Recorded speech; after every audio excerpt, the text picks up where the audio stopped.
Oh. Oh. Oh. Oh. Oh. Blah! I'm sure this bit is really fun for Joy. I'm sure you're loving this. Hi guys. Hi everybody. Hi. I'm back. It's been a little minute. Sorry if you guys were concerned about me. It was the slugs. You know how it is. Oh shit. Did you guys start a hype train when I wasn't even on mic? Oh, Thanks, golly. guys. Good golly gee. Hi, Ens. Hi, Tara. Hello. Hi, everybody else. Hi, Noah. Ens. Hi, Tara. But I'm back. And because of Tumblr's spicy new poll feature, that totally works. It is cool. I was compelled to play even more Bloodborne when I came back. So, yeah, I'm playing more Bloodborne. So, Hey! I'm gonna try to pad this out a bit because we basically have like 2 more bosses before I have to end the game and then do Chalice dungeons. So here we go. I got Joy, I got Orgoth, I got CT. We're ready to party. Hello. How are Welcome you guys? to Wetfield. How? Do you want You to done? try again, bud? I don't know. I haven't done this in a little while. I'm scared. Listen, just play your game, Game Monkey. We'll do the comedy here. You stay focused on your funny little controller. Chat's yelling sex at me. Fear. It's them welcoming you back. Yay. Chat, well, Sebastian Lake come- Mojave returns to a chorus of triumphant sex shouts from chat. Yay. Returning to the time-addled Lake Mojave Historical Preservation Society tradition. Our proud tradition of just making fun of streamer as much as we can. Of course, I cum fish. I got fish cum. That's how it goes. Y'all ready for Bloodborne? Anyway. Bitch. I can't believe I'm about to say this, but could we briefly go back to what the fuck are you talking about? Don't worry about it. for? Don't worry. Listen, there's a lot of dangerous fish semen in this game. There really is. Now, Joy, you have no No, fucking okay, clue yeah, I remember now. what is about to happen, right? Do you want us to just? Yeah. I'm scared. What is this? Where am I? So we are in a fun little place called the Hunter's Nightmare. It is basically a funny little fella cursed every hunter to go to hell when they die, no matter what. And this is it. Not Inns, god damn it. Joy, have you read The Horror over Innsmouth? No. Okay, It's well, not. if you had, I would say that this entire DLC is basically just The Horror over Innsmouth, the video Yep. game. We have. They were just like, yeah, if the Lovecraft wasn't obvious enough, here's the Shadow over Innsmouth. Yeah. So this is a little freak. He made this place. This is his house. Yeah. Hey, chat, you ever watch the Goofy movie? Shut up. So here, I'll do the lore dump and let Mojave focus. But Yes. so this is that big lump sitting on the shore there. That is basically the corpse of a demigod that washed up on the shore one day and caused all of the magic nonsense happening in the Bloodborne universe, or well, all the relevant magic nonsense happening in the Bloodborne universe. There was also a big tomb that people were digging into, but that's Yeah. separate from this. Basically, a large reason that the Healing Church is able to, like, do all of its crazy stuff with, like, healing diseases that nobody else can is because they basically tore the infant child out of this demigod's stomach and used its body in experiments to create, like, panaceas, like, amazing medicines. Given that its child was also kind of a demigod, fucking around with its body did not fully kill it, and so its consciousness, its like existence as a god, created this entire like pocket dimension where it is eternally taking revenge on the hunters that killed it and its mom. All right. Yeah. Yep. So, yeah. So I we're hope that every hunter goes to hell no matter what. yeah. So Especially because, like, before all of this, Kos was just hanging out in this village as, like, a harbinger of peace. And Yeah. yeah, That's literally fucked. was doing nothing wrong. Well, okay. To be fair, Kos was turning everyone, like the inhabitants of this village, into like weird fish people and snail people. They were fine. But it wasn't really causing any problems. It was just turning people into fish, and they didn't seem harmed by it Yeah, in any way. that's fine. Yeah, As long as it like was it's that's consensual normal. fish transformation is fine. yeah. Also, the thing that it's beating Mojave to death with is its own placenta, Yeah. which is a neat little design element here. That is a choice. It really brings something out of this design, which is like, oh, a final boss of this DLC, which is just kind of like, it's just a fucked up dude, Yeah. which isn't that inspired as far as Bloodborne designs go. So like, you did miss when I fought a fella named Ludwig, who I think has one of my favorite boss designs that has ever existed in a game. I will maintain to this day greatest boss theme that has ever been in a video game. Truly. I think I like Lady Maria's theme better, but I think Ludwig has so much more thematic relevance to it. No, it's like I watched a music producer like break down like the music theory behind Ludwig's theme, and it's like it's in 3/4 time, love a boss fight, that's a waltz.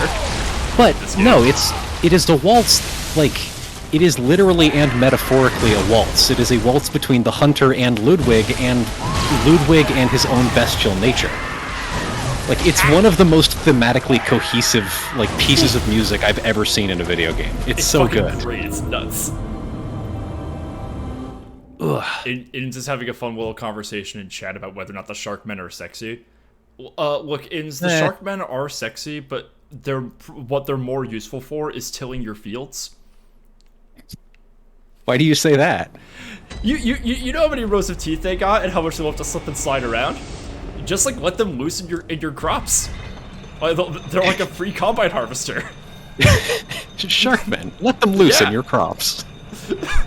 I guess. This stream is sponsored by John Deere's new Sharkmen. I guess? You say that, CT, you missed the Dead Space stream where I said that we were sponsored by Saddam Hussein. Oh, God. Oh, fun fact about the Orphan of Kos. It's terrible little baby screams are actually the same sound files as Gehrman's screams, but they've been altered and sped up.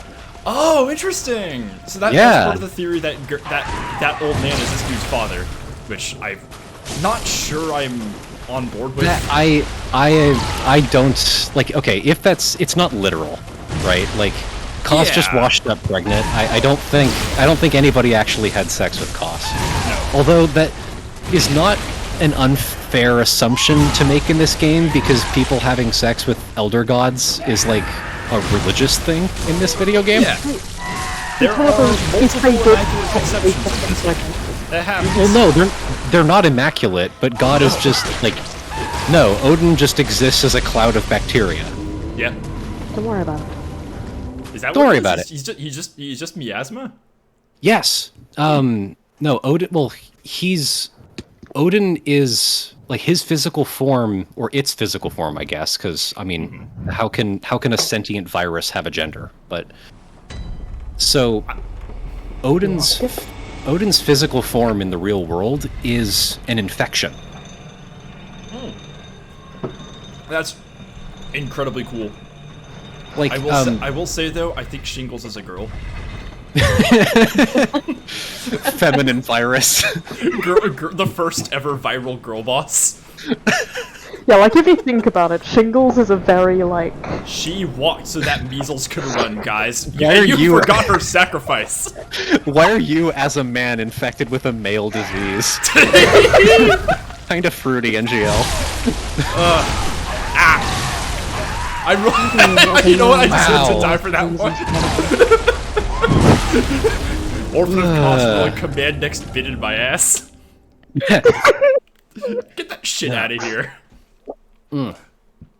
By the way, No, someone in chat gift Innskeeper a sub. I'm not comfortable looking at Inns not having a sub icon. And continuing to mod. No, one of one of the most interesting aspects of this game to me has always been like all of these crazy eldritch Lovecraftian entities are like extremely sympathetic and have very like most of them just want children. Like they're just trying to like Thanks, Evan. like the whole thing with the great ones in this game is that they're like They just each want one some is kids. well each one is biologically unique. They can't procreate with each other. Like how could they? That's right. It's been a while since I did my lore type. I forgot that was like Right, it's like Odin is a sentient virus, and you know, Ebritus is a huge slug thing. So it's like, how are they supposed to have children together? Like, and the amygdalas are just kind of there. well, the amygdalas are like dogs to the old one. They like, are. They're like, if the old ones are people, the amygdalas are like chimpanzees. Oh yeah, that's better because like here's something I like to think about is like so. I like to think of the relationship between Great Ones and humans as that between humans and dogs. There's that wonderful dialogue with the doll where she talks about the gods that they're love and whatnot. That y'all know it. What's interesting is that the Great Ones are so sympathetic and they are so just like good-hearted in their intentions, but they have caused some objective harm in the world. And I think that's just a product of like how they just don't understand these species that they're interacting with. They don't understand what. Yeah, they can't understand the subjective experience of being a human. It's like a person trying to understand the objective experience of being an ant. Like our minds just don't work on the same level. However, like one of my favorite things about this game is like the old ones understand.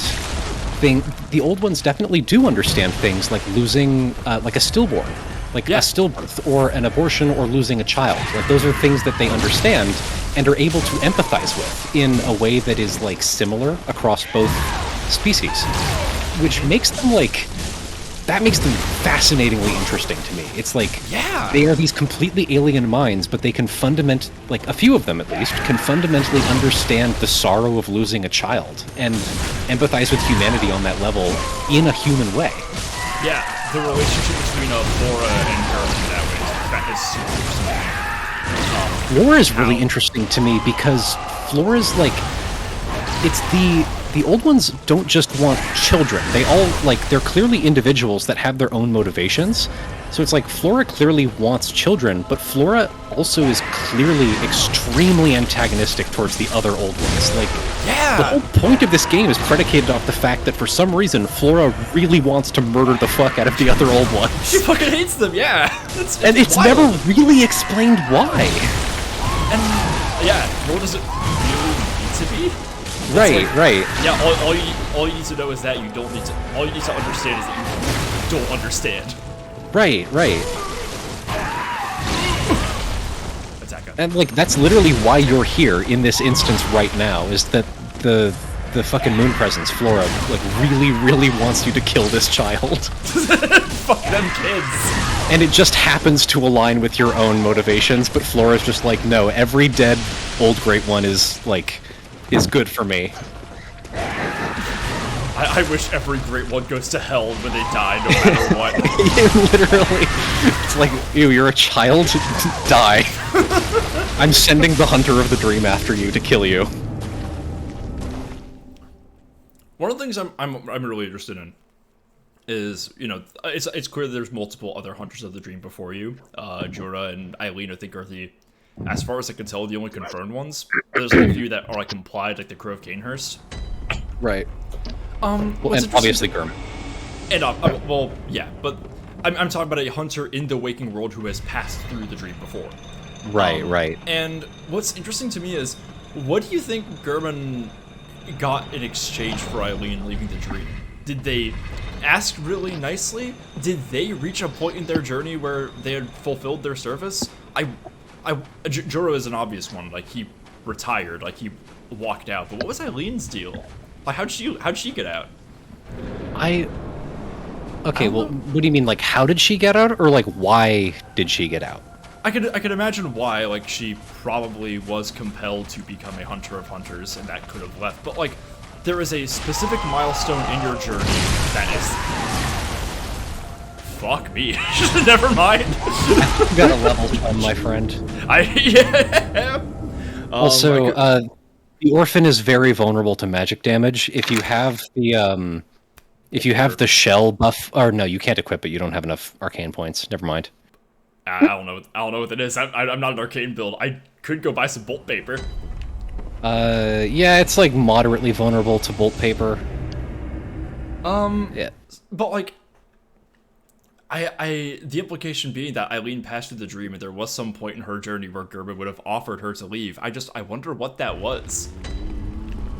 Right. I think it. Okay. Theoretically, like clearly, Eileen in the real world is motivated to kill the other like blood drunk hunters. Yes. I think her desire to continue doing that was probably what she got out of leaving the dream. And just like the ability to die. Like I can imagine being a hunter of hunters makes you very like you understand that like if you just keep doing this, like the chances of you like becoming blood drunk and then like just turning into a violent monster that hurts all of your loved ones is just only gets higher as a hunter ages. As long as you continue hunting. So it's like you can either like stop and just like live on a roof like Jura did, or you can retire, I guess. And I think maybe Eileen either wanted to continue being a hunter of hunters, or Eileen wanted to die. No, I mean, that sounds about right. Because oh, Cody, thanks for the 22 months. I think the idea of Eileen wanting to die comports with her going blood drunk if you don't do her quest line.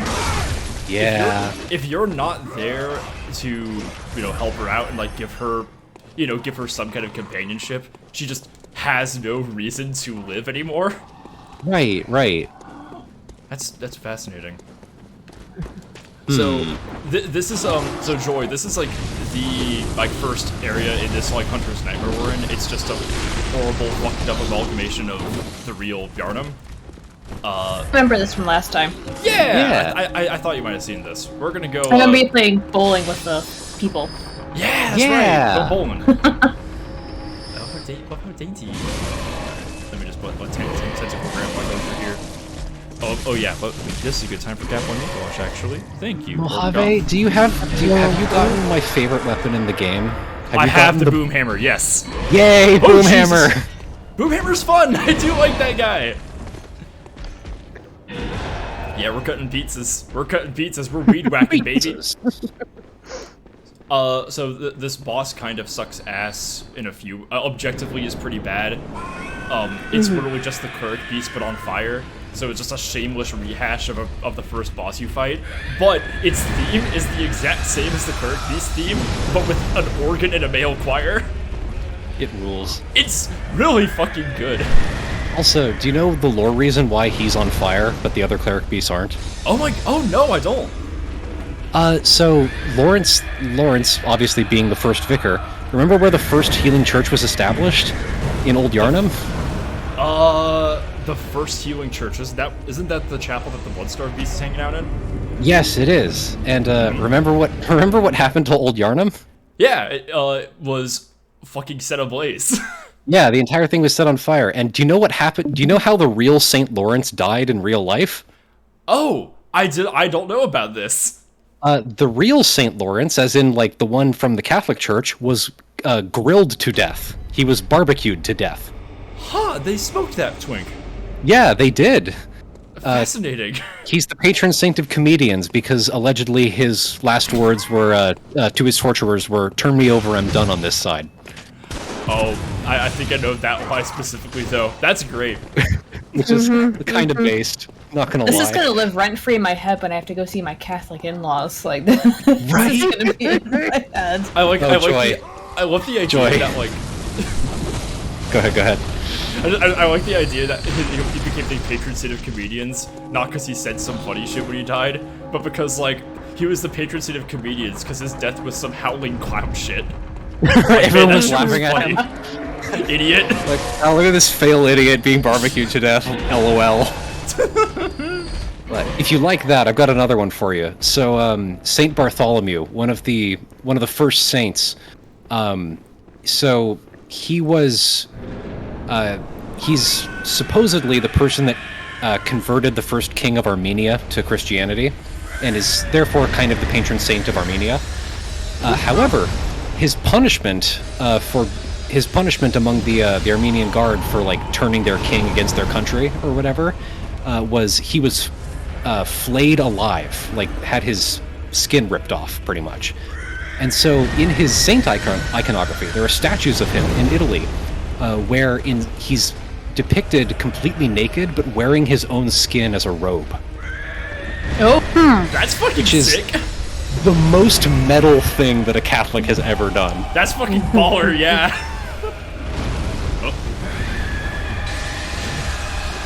Oh, these guys just played me out, maybe.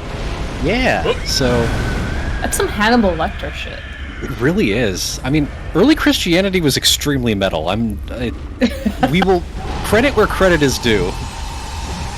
Like, part of the reason that they were so successful, like, early in history was because it would be like, you know, there's a Christian and a pagan, and they're like, hey, well, what would you do for Zeus? And it'd be like, I don't know, I'll sacrifice all of my cattle. And they'd be like, and you, Christian, what would you do for your god? And they would like, I would kill myself right now in front of you. Yeah, that's pretty hardcore. What? Oh my god! And then the pagan would be like, "Oh my god, can you chill out for a second? Fine, like whatever. Fine, I'll be Christian." Fucking crazy ass. Like, you wonder why the Romans executed the guy. It's like, Jesus fucking Christ, what is he gonna do to these people? Well, it's like, imagine being a Roman soldier and being like, "Yay, we get to go it's like we get to go do one of my favorite things as a Roman centurion. We get to execute some fucking pagans and heretics." Or whatever. And they find some Catholic, and they're like, hey buddy, we're gonna, like, I don't know, cut your head off and throw you off a cliff. And they're like, yes, please do that to me, please. Like, you want to kill me so fucking bad, it makes you... it's like, you want to I kill dare me. you to do it. You want to martyr me so bad. Like the better make person in the it right King now. Club with no boundaries. Yeah, Like, exactly. you know, the one that shows up and they make everyone else uncomfortable because they're like, I don't have boundaries, and everyone else is like, Welcome to phase 3, his legs are And gone. everyone else is like, that's not a good thing. yeah, like, you need to leave. Like, this is not how we do things here. It's like, man, normally we'd torture you, but I think you'd like that. Yeah, And it's like, You guys suck. I don't want to whip you, you're gonna start moaning. I Can you imagine you're just No, I torturing don't someone and you're like, think can you enjoy this provide laugh? Okay, that wasn't. Thankfully, that wasn't the early saints, but that was the flagellants during the plague. Like, they would show up in your town like a big circus caravan, and they'd be like, "Hey, everyone, guess what? We're gonna whip ourselves!" And everyone would be like, "Yes! Let's all gather in the middle of town and watch these guys perform a play that's like symbolic of their sins while they whip themselves and lose a lot of blood." Fuck yeah! Very normal. What the hell else was there to do? Especially during the plague. Yeah, there wasn't shit, it was boring! Inns in chat says, Catholic who wants to become patron saint of bird watchers. Can you please have starlings peck out my flesh until I bleed out from 1,000 wounds, please? Bishop, I am not doing that.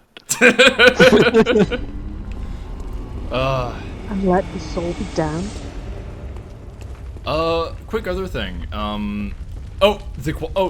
Deus in chat says the choir singing in Lawrence's boss music is essentially mocking him in Latin. Really? They're just calling him cringe? I never knew this. I never looked up those lyrics. What is Latin for cringe? Hang on, Googling. Come on, give it to me. I'm on it, I'm on it, baby. I consider Yeah! this to be important knowledge for, Actually, I need historical fading preservation because of fire society. effects.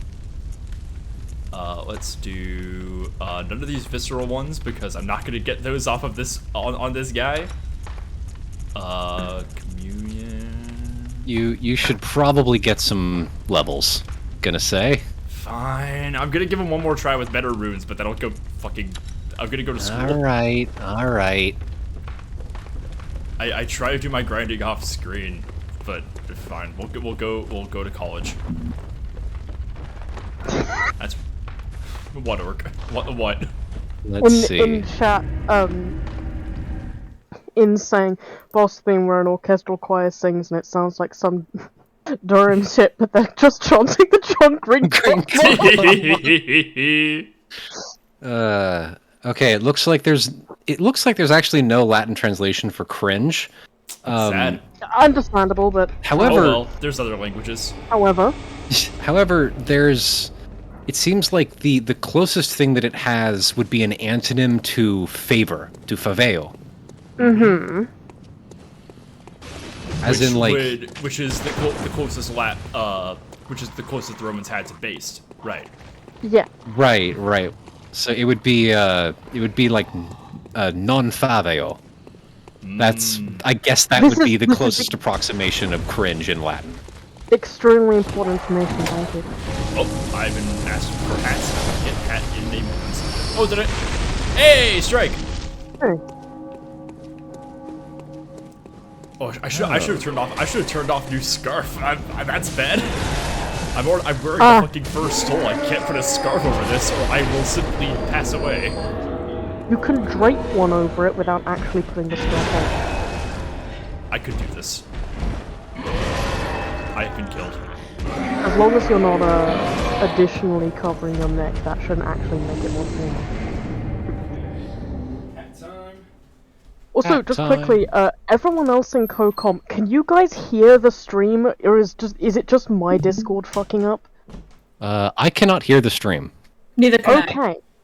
Wait, y'all can't hear the Bloodborne noises? No. Nope. Oh, okay. I genuinely just considered it because I fucked up setting up my headset. That is whack. 1 second, please. I have seen. I have seen some people have trouble with like Discord screen sharing, where like they just weren't getting any audio. Look here, no, not that one. Okay, we're here. I can hear it now. Audio now. Yeah, we're Okay, good. excellent. Yeah, and I know you'd be loving We this shit have right here. here. LIMP Discord is right here, and so on. People in the house. CT is yelling at your Latin pronunciation in chat. Hey CT, why are you, as an occult scholar, mispronouncing Latin? Yeah, what word ins? You want to be Okay, specific? ins. Instead of- I will fucking. The way that Catholics pronounce Latin words is actually wrong. Like, it needs to sound like an authentic Latin accent would sound very Italian. When I say faveo, that is technically more true to historical Latin than hear that? faveus or whatever. You hear that ins become Italian now. Right now, idiot. Mario teaches Latin. Thing I wanted to quote by the gang, people who are familiar with Resident Evil things. So, as y'all know, I'm trying to raise subs for the lore stream, and what I'm torn between is whether or not I want to do an accurate summation of Resident Evil's epic sweeping story, or if I want to do that and also include all the stupid shit about Prince Bumpo the Riddle Master that we made up. Please add in the stupid shit about Prince. No, we have to at least headcanon how we would include Prince Bumpo the Riddle Master. You need to do an aside that's like, the following information is not technically... Oh, no. I'm not doing any disclaimers. I'm blatantly spreading disinformation, York. Oh, no. Yeah. No, if we don't make a disclaimer, how will people know that Prince Bumpo the Riddle Master isn't actually in Resident Evil? Oh, no, the You big say thing that, lie about CT, is but like, where? it is that kind of game. Kinda. See, you could have I'm told not me that was canon, and I would have just gone with that. I would have been like, yeah, that See? seems legit. Joy, you don't know anything about Resident Evil. Like, if you saw the game, if I showed you any, like, 2-minute clip from Resident Evil and was like, yeah, this game contains a guy named Prince Bumpo the Riddle Master, you'd be like, really? I would question it, but if you told me it enough times, I would be like, sure. That is fair. That is fair. Considering the characters who are canon in it, it is very believable. Yeah. Anyway, I'm not saying- hot saying that Prince Bumpo the Riddle Master could conceivably be a Metal Gear Solid though. No, he could not. No. Like, Hideo Kojima makes some silly little guys, but Kojima makes people that with silly names that he thinks are very cool, he never tries to make anybody goofy, and when he does, it's a guy who shits himself constantly. Okay. Speaking of, like, lying on purpose about false histories, you know what I came across today? Saddam Hussein. No, not Saddam Hussein. Do I need to add, No one like, fucking cares anymore. You can't just say Saddam Hussein and expect that to be a punchline. But I will! I'm No, adding okay. it there on the I can challenge square what's with possible. So, okay. So COCOM, are any of you familiar with the Netflix-only Christmas movies? Yes. Yeah. Okay. Have any of you seen them? Yes. Okay. I've seen Have you half seen- of one of them, but I don't remember what it was called. Have you seen the map from this game, from this series? I have seen the map. I Okay, have here. seen. I am posting this in COCOM. Oh, So I dear can just- God. Okay, Mojave, I want you to just fucked look at. up. I want you to look at this while you're dead. Okay. Hang on a sec. Hang on. What? What? Okay. What? Yeah. No. So. Okay, I need to give you all some information. This has been obsessing me today. So, okay. Map clearly has Latinate names. So the Roman Empire was a thing, right? So Belgravia and Aldovia, those are both English-speaking countries where the monarchy is English, right? They're not Spanish, they're not Habsburgs, right? Which means that the Habsburgs played a significantly smaller role in world history. Also, Asia Minor is completely different. And, okay, here's the thing. Penglia's monarchy is like East Asian. What? Yeah. Huh? No, okay, Penglia's monarchy is not Turkic. They're East Asian. What? Yeah. What in the fuck? Yeah, Chad, I posted this in the Stream Live blogging channel so you guys can look at this too. This is insane. the other thing about this is that Scotland is unchanged. Scotland is still Scotland. That's Scotland They okay. can't change that. Incredible. Very The bit based. So, okay, what this implies about this version of history, is that. So, okay, the House of Windsor was the second most powerful like royal house for most of European history, right? So they probably beat out the Habsburgs early on. So the Holy Roman Empire had more trouble forming. You know, different. Like this goes back to like the formation of the Papal States, right? So it means that we see a significantly more powerful British Empire, but a significantly more powerful British Empire where Scotland remained the same. Like it wasn't entirely like incorporated into England. Like it's not a unified nuts. state. That is incredible. The most wild thing about this map is if they had never shown it on screen. If they had never put this map on screen, 90% of people watching would have been like, oh, okay, the royals in these movies are like vaguely British because that's what people think of when they think of a monarchy. Right, Yeah. right. Obviously. But no, Oh my God. they chose because it's like the most obvious. It's like the thing people associate with, like, oh yeah, modern monarchy. It's those old fucks in England. I am obsessed with the like the racial makeup of Aldovia because it's Me got too. like okay, it's got like so just based on like how this border shook out, Austria-Hungary was clearly never a thing. So this is like it's like Balkan and Macedonian, but also like but it doesn't cover the entirety of the Greek peninsula and it doesn't move into Italy. Like the amount of languages in this country, like in the real world, would be extremely diverse, but it seems like Aldovia speaks like mainly English. Wild. Nuts. Also, yeah, bizarre. Also, in It's- real life, Belgravia would be partially Russian, like, or at least like ethnically Russian. Like it is absolutely bizarre. There's also the other one Cody which is asking, I who do you show can't this remember map the to name to of. instantly start a war? Cody, I wanted to tell you about this guy called Slobodan Milosevic.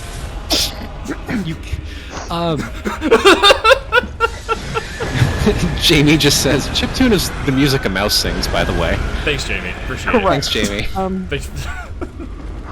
I'm not gonna lie, Seb, you started the S and my brain immediately assumed you were gonna try and say Stun Crusade again. No! I'm not that predictable. Okay, maybe I am. Oh. Okay, the other thing about Moldova and Moldavia is that the Catholic Church is unchanged. So, Not only It is the seems Catholic like- Church unchanged, it Hold has up, hold up. a huge amount of sway. Hang on. I want to hear more about this Catholic Church being a change thing. That's interesting. yeah, okay, so clearly the papal, obviously okay. I think Byzantine history was the same, right? I think the big change here was the lead up to the Holy Roman Empire. I think that's where we see our big divergence here. Because it seems also someone in chat, I think Nick Shades said that Hadrian's Wall is still there. It is! I was staring at it. That's incredible. Everything about this image is just. It's delightful. If they had never put it on screen, most people would have just gone, yeah, they have those accents as It would be the same way you accept Bridgerton.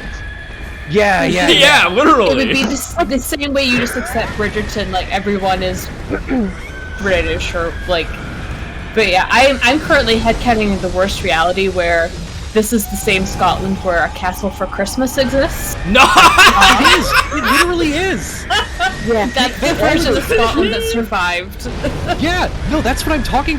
All of these movies exist in the same cinematic universe. There are characters from the Christmas Prince that are in Castle for Christmas. This isn't the same. This isn't the same universe that Klaus takes place in, is it? I don't think so. Thank God. Jesus. I will say though, this is even funnier than that time CT, you, me, and Inns made up fake, the fake geopolitical map of Harry Potter. Oh god. That was so fucking funny. That was incredible. What was that fucking fake tweet that you made? It was okay. Oh,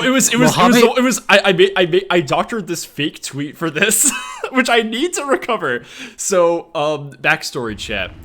In CT was DMing a friend making up weird wizard school geopolitical maps in Harry Potter, saying imagining J.K. Rowling just tweeting Pan-Serbia has its own wizarding school with no context. No. It was the conversation started with what if inexplicably J.K. Rowling showed a map of the wizarding world, but for no reason Grand Columbia was a thing. Yeah. The 1850s revolutions in South America were successful, and the entirety of South America was one country. This ended up with me making a fake tweet. I made a fake J.K. Rowling tweet where she says, "The Kurds all have their own wizarding school, and their houses are based off of the actual nations that they occupy." No. I remember the tweet exactly. It was Pan-Serbia has 3 wizard schools, each one for each real country in it. Yeah. It was images that will start a war. East and West Pakistan have one wizarding school, but India does not. Yeah, and it became this whole joke of headcanoning J.K. Rowling as a nationalist, but for every country. Rhodesia is somehow still there. Yeah, Rhodesia's still there. Take a shot, everyone. Chat, I want you to know this is literally might be the beginning of me making jokes about Rhodesia. It might have been. It was this incident. The thing is, it's East Asia gets its It's own wizarding all school and is put in Taiwan. the thing is, it's all so believable right next to what she actually wrote. Yeah. Oh yeah, And because it's then the so- actual map came out and it's oh wow. It's so bad. Having Kosovo Wizard School! Kosovo Wizard School. Incredible. Chat, y'all can't make funnier Balkan politics jokes than me. That is illegal. You've been teaching them. I have. Especially with this fucking map, I'm like, the more you look at this map, the weirder it gets. Like, yeah, what's going on with Italy there? okay. It seems like Italy is like it's like 1, 2, 3, 4, 5, 6 different states. When does this take place?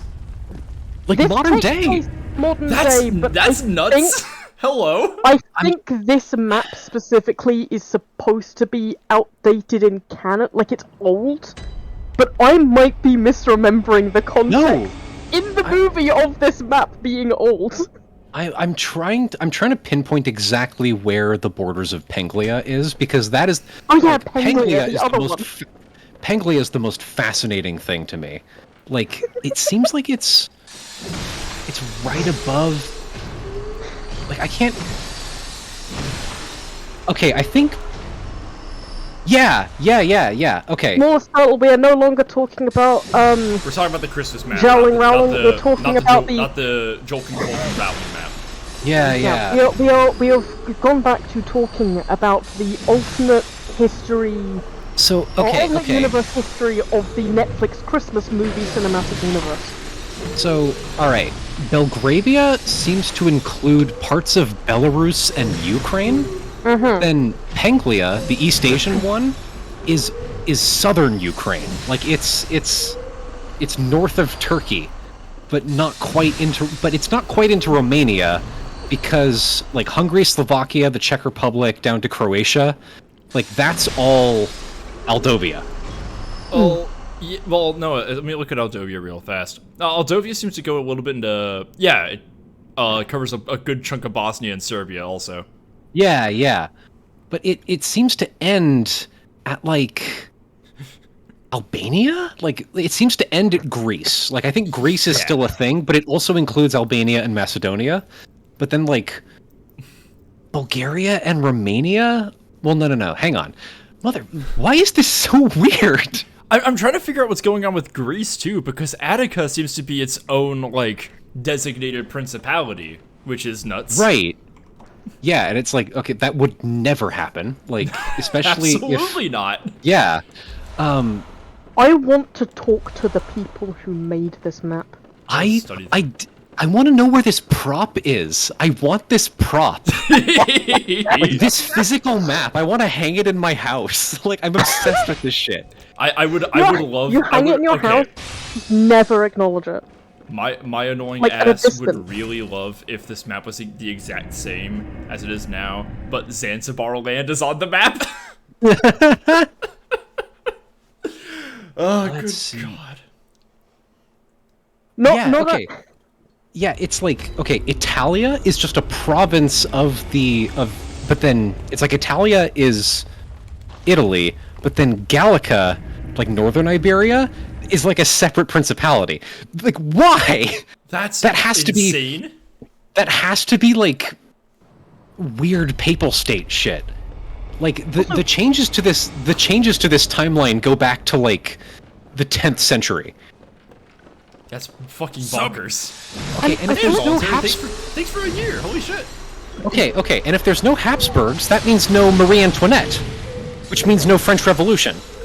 Not necessarily. I mean, no, that means that the French monarchy is fundamentally different. Like Yeah. like it means that like the cultural makeup of Europe, like how the monarchies exist politically, is fundamentally different. Like, because you have no King Louis XVI, you don't have like you don't have the Students' Rebellion, and you don't have the French Revolution. Like, that's. I mean, France might still be France, but like I don't know. Like, the French identity is kind of predicated on the Holy Roman Empire. For everyone who can't see this map, I need you to understand that the additional countries, which I cannot stress enough, were made up for Netflix Christmas movies, are huge. Like, just plonked in Europe, these are not small, like, snuck in there additions. Oh yeah, like Aldovia Like, is larger it's than very Yugoslavia important. ever was. Yeah. And, Aldovia, Belgravia, and Peglia are not small. like, that's the bit that really, that I think that's the bit that gets me the most, is it's like, they made them fucking huge. Like, Wait. It's like contextually, maps at least. where they put Texas over Europe to show the size difference. Yeah, Like, literally. it's kind of like that. Hang on. Hold the fuck up. Gaminoid, go on. Hang on. Trouble Chester, if they had simply changed the shape of Europe, this would probably be less stressful. If they straight up added land masses, this would be less concerning. Farewell, good Ideally, this would actually just be like all of these would actually just be an increasing extension to the peninsula of Cornwall. Hang on. There's like some weird historical labeling here that is like wrong. Like Sarmatia is not where it should be. What? What? I want to talk to the prop designer. I want to ask Why is Sarmatia west of the Black Sea? What the fuck? Huh? Huh? Hang on. Why Hello? is Sarmatia where the Netherlands is? I'm so scared. What is like, we have to wait for the we simply must wait until the release of The Christmas Prince 4 The Royal Divorce to understand the fucking alternate history of this I think and why Italy is like that. Oh, I'm sorry that we've been talking about this for like 30 minutes, but I'm just like obsessed with this. I have no It's idea that this really funny. existed. I'm obsessed. All right. Quick break from this. Content warning: the worst enemy in the game. Fuck these guys. I'm not looking at them. You can run at me. Oh, I haven't picked these up. Hello. Hello, okay, I'm so- on piggies. Hi guys. Yeah, they are. I hate them. So, Small Turtle, to answer your question, there are a set of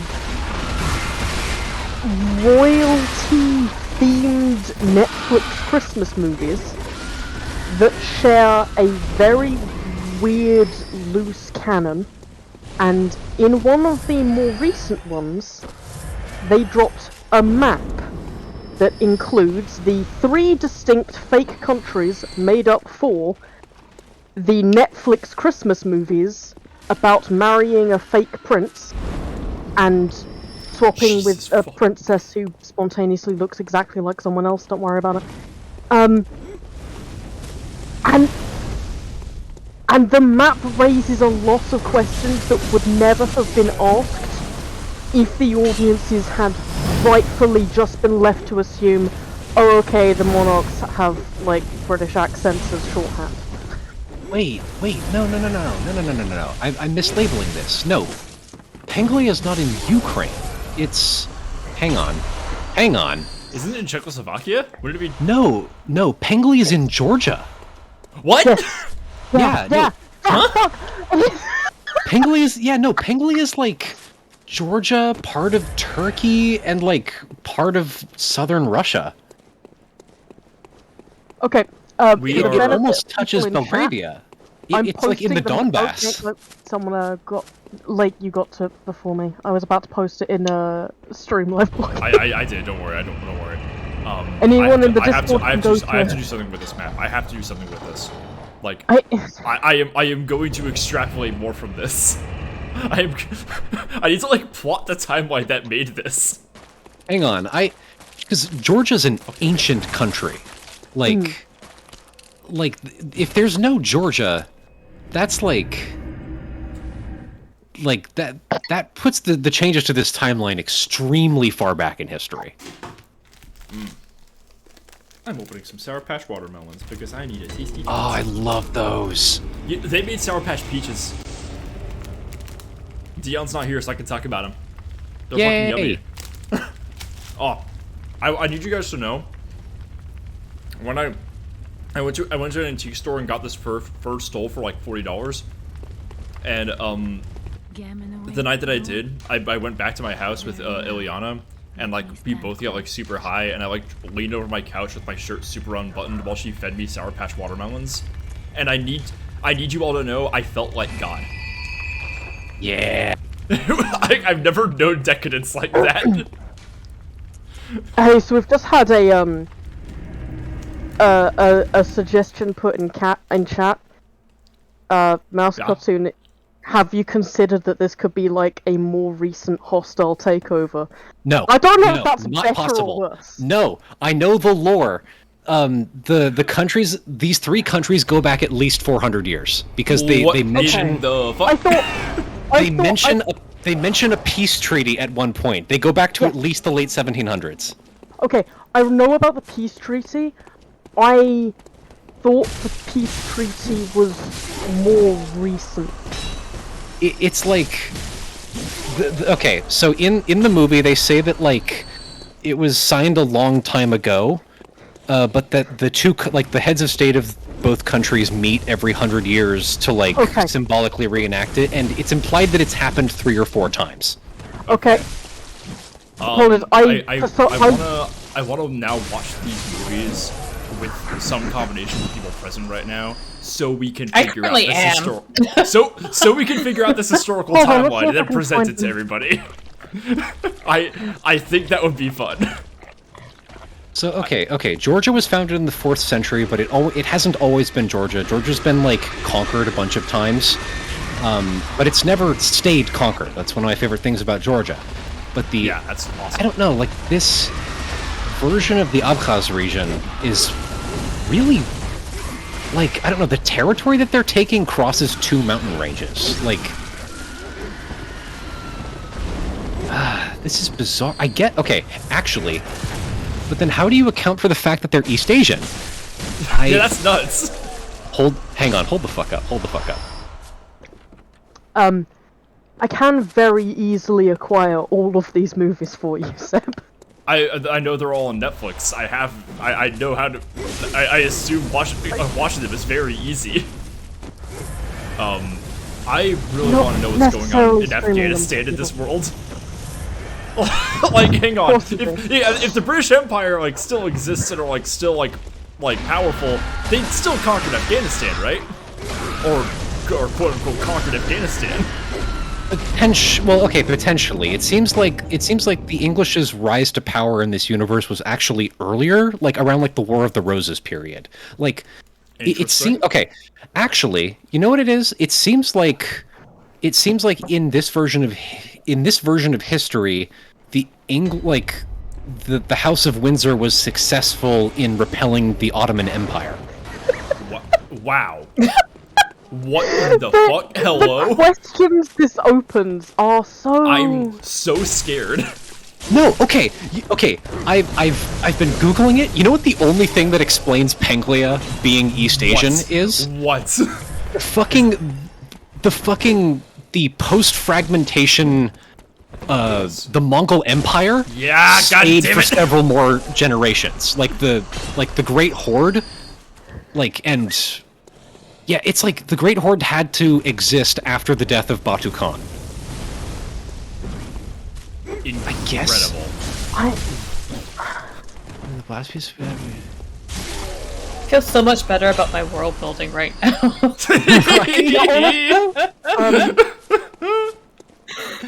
I want to know if like that means there's no Napoleon though. That's fascinating. Potentially, I mean, okay. It seems.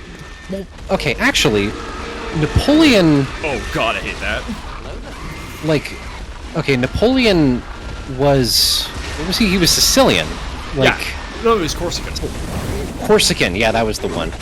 So, just because there's no France doesn't necessarily mean there's no Napoleon. It just means that there's, like, the political landscape of France is fundamentally different. Yeah. But like, do you think Napoleon still would have done all that?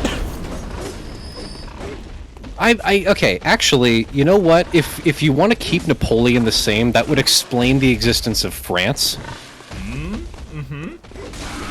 Interesting. So you could have, like... And that has some implications. I'm really interested in that. Yeah. It's Oh my god, you know what could potentially explain the... Like... Okay. I'm gonna say- You know what could I'm gonna- potentially explain Penglia's shape? Like... What? So, okay, the Great Horde fragments under Batu Khan. Albania successfully captures Golden Horde territory to the Black Sea and establishes a weird syncretic Albanian Khanate. What? Which could potentially be East Asian? Like, it would be like Mongolian. Yeah? But that would potentially explain it. You would get, like... It'd be like Khazarian, I guess. Fascinating. Huh. no, smallest turtle. The binder for this world building is like one sheet of A4. No, You need one sheet of A4 and another sheet with the map drawn in Sharpie. Yeah, we are making this up right now. We are trying to retroactively understand the alternate history that resulted in this. I'm just saying, like, the amount of... The changes to history that have to happen for this map to exist are insane. Truly. Yeah, this is nuts. Yeah. Again, we are trying to chart out the timeline of the Netflix original Netflix Christmas movie cinematic universe, which is not a thing that we made up. The Netflix Christmas movie cinematic universe has a shared loose canon, which also fundamentally changes the course of world history. Oh, what are the reasons for this? Smallest Turtle, have you ever watched one of these streams? Very well. This is kind of just what happens here. I am Turtle, obsessed. are you asking whether the world builders for this series, if they had secret reasons for doing this? Like, okay, you know Okay, what? could it because be? that is fascinating. Well, you know what happened in the You know what happened in the writers' room here? It was like, here, we need to make up some countries that sound like they could potentially be real countries, and then they were like, oh wait, this scene calls for somebody with a map. So they were like, hey, prop department, we need you to like draw an antique-looking map of these countries. And they were like, okay, where should I put them? And then they would say like, okay, well, they need to be in the real world, just like I don't know, like put them someplace that most people wouldn't necessarily recognize. So they were like, how about the Balkans? We could just make these Balkan countries. Yeah, no one knows it's over there. Yeah, no one knows. Like, our audience of Europeans and Americans won't understand like Balkan countries. So just like look at a map of Europe and then just draw new lines around the countries that already exist.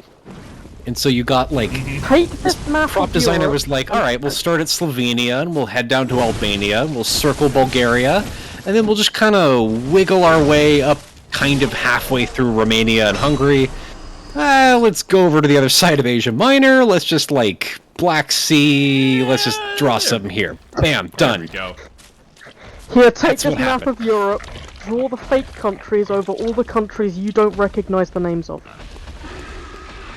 That's I- depressingly accurate to what probably happened. We'll just put this freak over here in what's that? Azerbaijan? Yeah. I have been on movie sets before. Yeah. Boy. I can't. Squeak. Someone in chat earlier was saying, like, hearing this conversation over the sounds of Bloodborne is. Of all the dying I need you hogs. to understand. But not Like, only if that, I've been listening to Rob Zombie for the entirety of this conversation. Meanwhile, the audience is like, Actively delirious. the audience is like hearing the nightmare pigs scream at each other while I'm like, well, you see, when the Golden Horde dissolved in 1338, like,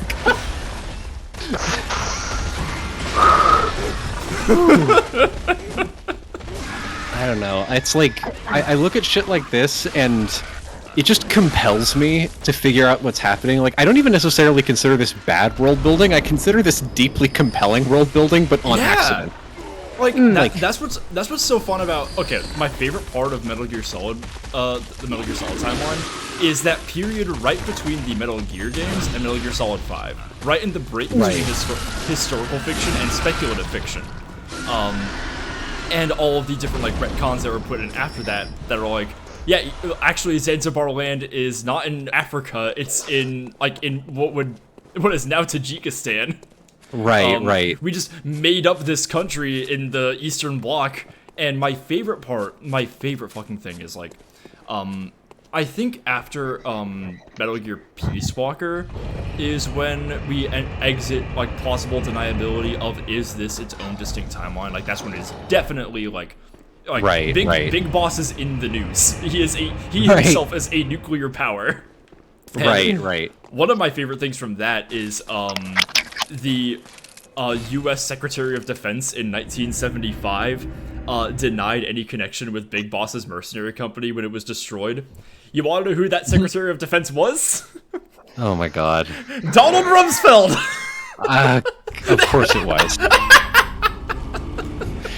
Can you imagine Donald Rumsfeld being like, "We deny all connections with Big Boss"? It's like, well, see, there's solid snakes, but there's also liquid snakes.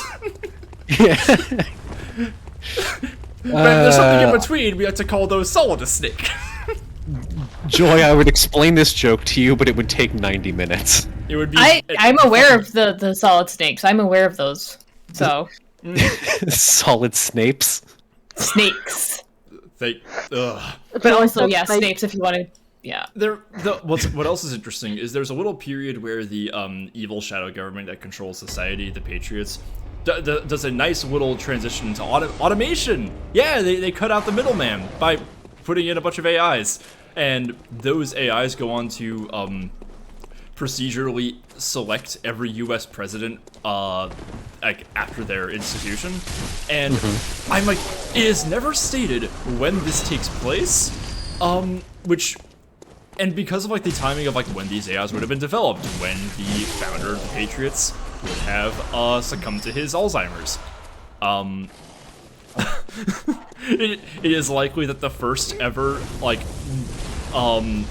so like the last ever actually democratically elected U.S. president would have been George Herbert Walker Bush.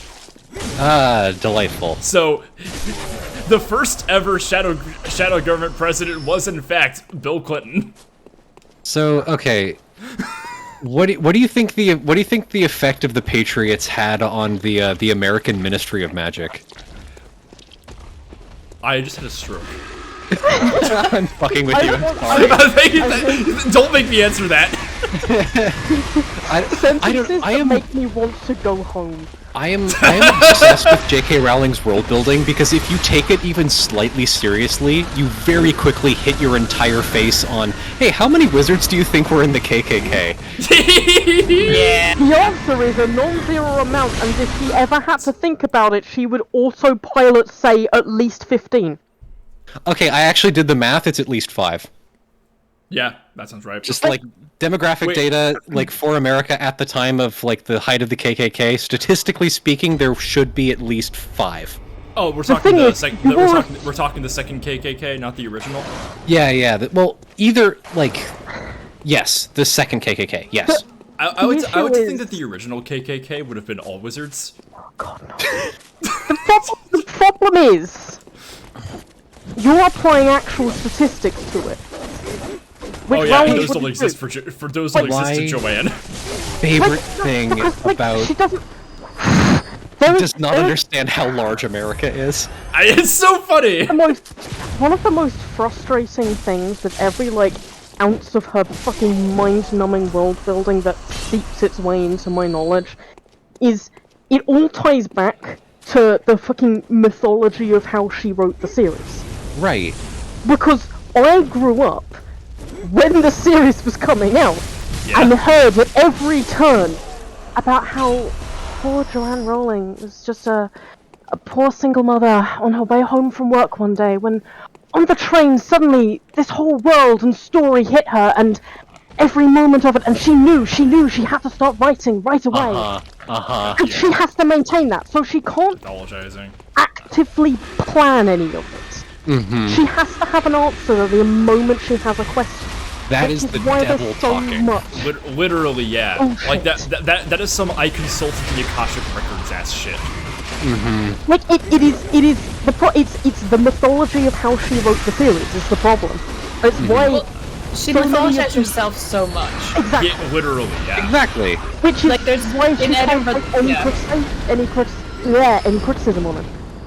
Because she has to stick to the mythology of how she actually came up with the entire story on the train home one day.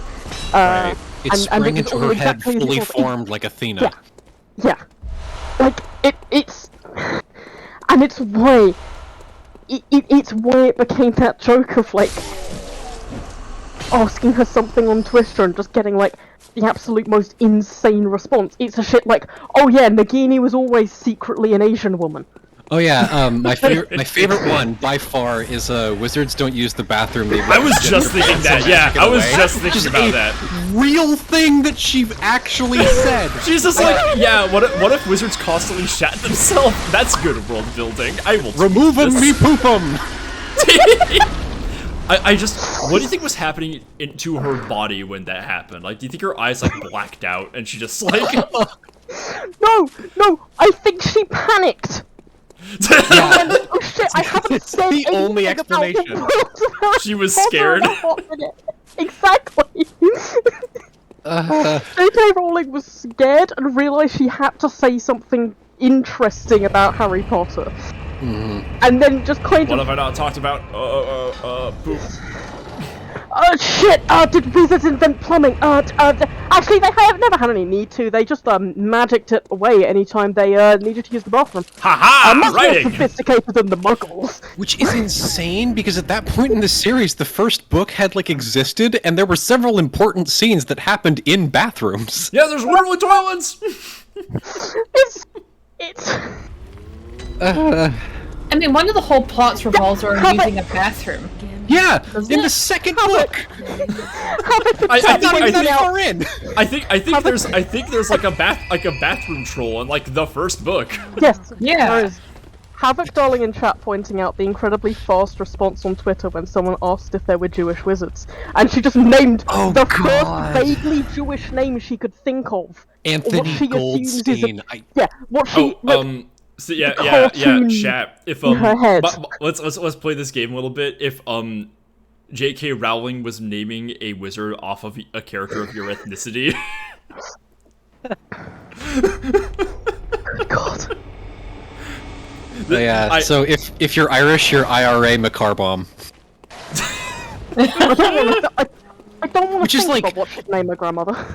Barely less racist than naming a character Seamus Finnegan and then having him be an explosives expert, which is the real ass character that's in the actual ass book. It's worse than that. He's not an explosive. It's worse than that because he just blows things up on accident all the time. He can't help himself. It's in his Which is- nature. It's just shocking that she manages to be actually real world racist towards white people. It's so funny. I mean, she is British, and if anyone does racism towards white people, it's them. Yeah, true. People were shocked that there's like anti-Polish bigotry. It's like, no, that's very real. Like, no. They're like, I mean, like, for those that don't know, Polish people in England are treated like how Mexicans are in America. It's Yeah, like, no, that's- like It's very almost real, an yeah. underclass. Like, it's despicable. Yeah. Yeah, they talk about them like the exact same way. And that it's been going on for like a couple hundred years now. Yeah, it's ridiculous. He's clown shit. I don't know any good Hungarian puns, so I can't make a good joke here. Yeah, I'm like trying to think like what are like lazy stereotypes you'd have about Croatia, and I'm coming Yeah. to blank. Isn't literally the stereotype of Croatians that they're lazy? Kinda, yeah, as if they smoke and fish all the time. Which I actually, hang on. There's a joke that Slavoj Žižek makes about. Oh yeah. Have you heard this? No, Okay, give it to me. it's, I'm it's so how does a Croatian man masturbate? Tell me how. Tell me how, Savoy. Tell me how. He digs a hole in the dirt, puts his dick in, and waits for an earthquake. That is like I hate that. That is a swish. It's like That's incredible. I love learning stereotypes for like countries that I can't find on a map. That's incredible. Which is really funny because Savoy is Slovenian. He shouldn't like have anything against Croatia. Like I know, yeah. He fought with He's just an Croatians during asshole, the he's just being Slovak mean. Civil War. Yeah. I think the joke is that he learned it from a Croatian during the Slovenian Civil War. literally, like that is something that a Croatian would come up with. Like they fucking dunk it on themselves all the time. Right. That is incredible. Have you seen that video of Slavoj Žižek going like really hard on Kinder eggs? Yes, surprise Kinder Eggs. Pure ideology. I love that. I love that shit. I'm not a Hegelian, but all of his he's way funnier as like a social commentator than he is as a philosopher. But he's not a bad philosopher. Yeah. Jester saying, my mom's East Coast Irish Catholic, and in high school, she caused quite a stir by dating an Italian. Her dad asked her if she knew he was Italian, and she goes, yeah, his name's Danny, and his brother's names are Donnie and Dino. I think I figured it out. Havoc Darling says, I'm Sicilian Italian, so it'd be Giuseppe Wa. Giuseppe Dude, around being day drinking and excessively Catholic. God. Oh my god. Oh, Jesus Christ. Could you imagine Beans, though? Being Jewish and Sicilian Italian? Oh, God. I don't even want to play don't around think here. I feel like I'd say something racist on accident. Yeah! Let's not give Rowling too much credit. I don't think she could combine more than 2 jokes. That's fair. That's fair. She has to pick one, yeah! She would literally have to pick one thing to make fun of. Yeah, I don't think J.K. Rowling can conceptualize the idea of somebody being biracial. No, I don't think she knows that's real. Oh, man. These guys are relentless. I hate this. Oi, oi. Yeah, these guys, I do have like a actual like really weird phobia about pigs. Obviously, like it's Spirited Away trauma. You know how it is. Yeah. Fair enough.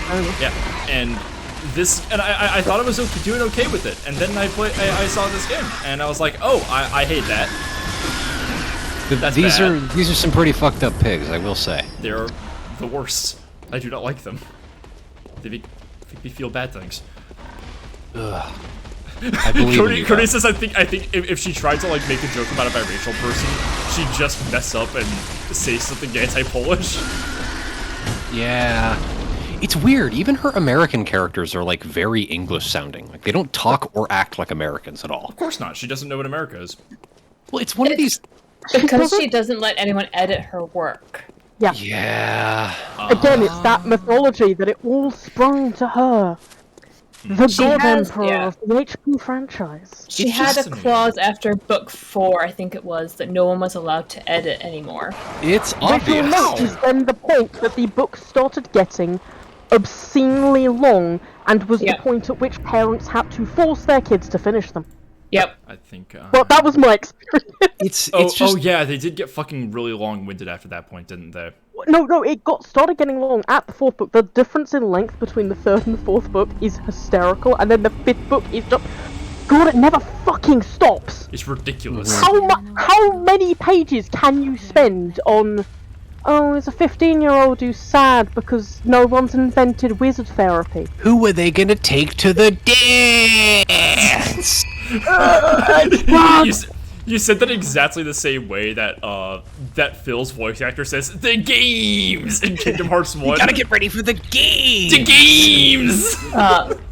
Call Me Applespot asked, was she paid by the page? No, she was not, because at that point she was getting obscene amounts of money just on Royalties. the payout, yeah. the royalties. So Yeah. her advances were millions at that point, which is unheard of in publishing. Okay, Yeah, I it's have like- I have reached level 1 hundo. I'm going back to the orphan. Hey, Awesome. No, it's like lightning struck for J.K. Rowling. It's like I don't think any other author has like been given the like royalties and contracts that she was given. She did not have to No. worry about money. No, that's what people say now. Like even if you're like people who are like real watchdogs about like buying J.K. Rowling's like buying Harry Potter related media, it's like no, she is getting money from every time you buy something related to that property. It's like and even if you don't pay for it and you pirate it, she will assume that anyone stealing it in secret is doing so because they secretly love her, which honestly, that in itself is so obnoxious. I don't want to diagnose anybody here, but J.K. Rowling's kind of a fucking narcissist, isn't she? I think that's too nice. No, okay. I don't want to. People throw around the word narcissist like way too often. Like it's a medical term, and I don't want to dilute it. But I will say there's like a thing that happens to your brain if you're rich enough. Like okay, you know how kids are like will just say shit like I want that, give me that. Like imagine raising a kid where every time they just like wanted something or said that they wanted something, you gave it to them.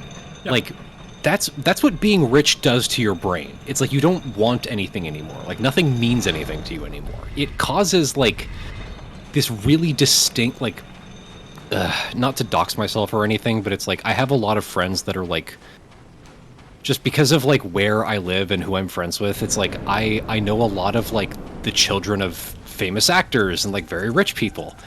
And some of them are normal and some of them are very not normal, and it's like being rich does something to your brain that can make you like really self-centered. Like there's this fucking quote, I forget who it's from, but it's like once you become like rich and famous, you have 18 months to figure out how to not be an asshole about it, or you're stuck like that forever. And that's so fucking true. Like Damn. whatever happened, like wealth hit J.K. Rowling like a fucking sledgehammer, and she's a terrible person now. Yep. And that's what happened. It's like she's not a narcissist, she's just rich and not dealing with it well. I wish that last publisher had turned her down as well. Literally, yeah. Like the fucking mythology is just how she took the same fucking transcript for like, what was it, like 4 or 5 different fucking publishers. It was and, like 20 or something. It was yeah, it was like a shit ton. And like all of them were like, no, this sucks because it's.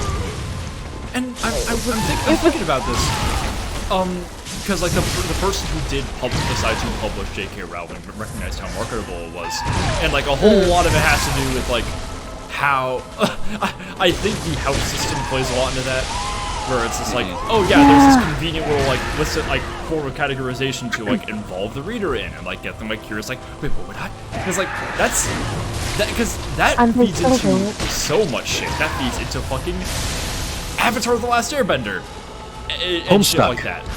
I was just thinking fucking Homestuck, yeah. Like, so it happens anything that includes astrology, right? It's like you get a thing that you get to identify with, right? That's like super marketable for like a weird psychological reason. Yeah, it's like getting to pick your team is super marketable. It's why every like Hunger Games knockoff thing had their own like version of the house system with like the whatever weird power system Homestuck thing has. I'm having like actual flashbacks to my grandmother making me take the more test okay, right, I need to my personal grandchild, you will take this test. I will hear no complaining. That's great. No, I'm not even joking. I have like personal if you're a fucking Hufflepuff, I'm throwing you out of this car. Get out! On the streets for you! You joke! I wouldn't like call it trauma, but I would say it's adjacent with Harry Potter because my family are still incredibly, deeply fans of it. My grandmother was active in Harry Potter fandom, which is terrifying to think of. It is terrifying to think of there being the extremely non-zero chance that my grandmother was, if not involved, then real-time witnessing the misscribed drama. Like, that's a possibility, and not like a small one. My grandmother used to read me bits of fucking Harry Potter fanfiction. It's dire. Oh, jeez. Oh, it is grim. And Someone in the chat just said, like, from now on, I want most of Kosco's meat yo-yo to be the way I learned to use about J.K. Rowling. Thank you for that sentence, call me Applesauce. That's his placenta! It's his my yo-yo! placenta yo-yo. Ugh. It can be both. Chat, can I get an Orphan of Kos noise? Can I get a yow? Oh yeah, CT, can you do your best fishing ham like fisherman death noise? Fisherman. Oh, yeah. No, it's a bit more of a submit. Blah! Yeah. That's hard. That's hard. It's I just want to address something that was in the chat. It was Smallest Turtle was saying that Rowling's wealth probably rotted her brain because she went from starving to having all this wealth all of a sudden. She was never starving. No, she was not. Like, No. like again, that's part of the mythology. self-mythology. Yeah. She came from an affluent family, she got divorced, and she had to go into welfare housing, which in the UK is actually, you're still doing pretty good. Yeah. It's not great now, but back then it was like actually substantial. At the time, she was. Can we talk about Harry Styles real fast? Can we talk about Harry Styles? Why? This doesn't happen to people like me very much. I have been thinking about that ever since it happened. Just like, what an unhinged, out of touch with reality thing to say. It's not okay. Here's the thing. It's not out of touch. He's like just like saying shit to intentionally generate headlines. Like I'm tired of talking about this fake faggot. Fair. They're on Twitch. I know. I don't want them to get Seb in trouble because. we get one per stream. We can record. We have a pass. Okay, I wasn't sure because I can't remember whether or not Twitch has any nuance. I'm just saying it's like That's you're not allowed to say questionable, stuff like that unless you're allowed to drop the F slur, and he's not allowed to drop the F slur. The Harry Styles stuff, like, literally is so weird. I was in school during the, like, rise of One Direction, and, like, I remember what he was doing then, because I could never escape people talking about it and calling me slurs for not listening to it. I will accept his nonsense if he leaks a sex tape. Okay. Oh, yeah. Someone put that If he proves that he fucks. Yeah. Like put it in your mouth or stop like pretending all of this. Like it's so like tacky, man. I hate really this shit. is. It's like you want to be Gerard Way so bad. You want what they have. You want to be Gerard Way so bad, you won't even put on black lipstick. It's like you won't even blow a dude for cocaine. Like, come on. Harry Styles. You will not make out with somebody on stage. You will am- never do this. Harry Not even the Styles. bare minimum. It's like he would never. Harry Styles would never make out with a girl on stage. Like, Yeah. this is a like, I don't know. Harry There's Styles that gets fucking taken Chris on Fleming stage bit where for it's like hip-hop. that is not. It's like that's not a freak. That's a jock wearing clothes. It's like Literally, that is yeah. a jock cosplaying as a freak. Like, ugh. It's like yes, it's all well and good that you're wearing a skirt, but don't pretend like you're like don't pretend like you're one of us just because you're wearing some fabric on your waist, man. Let's Do it not and then just like angry. Let's not if forget you're not- Harry Styles' most gay sex is just two dudes going at it. Harry Styles. Fucking hell! No, I won't. I started this rant saying we shouldn't talk about him, and then I ranted for like 10 minutes about this. No, it's Hey, it's fine. I get it. Listen, We started talking about like Andrew Tate in a previous Bloodborne stream, and I was like, can we stop? Actually, I have one more thing to say. I think if I'm not gatekeeping. I just don't. I I don't want queerness used for marketing purposes. Okay, Literally, yeah. corporations if should not be listening- allowed to use queer.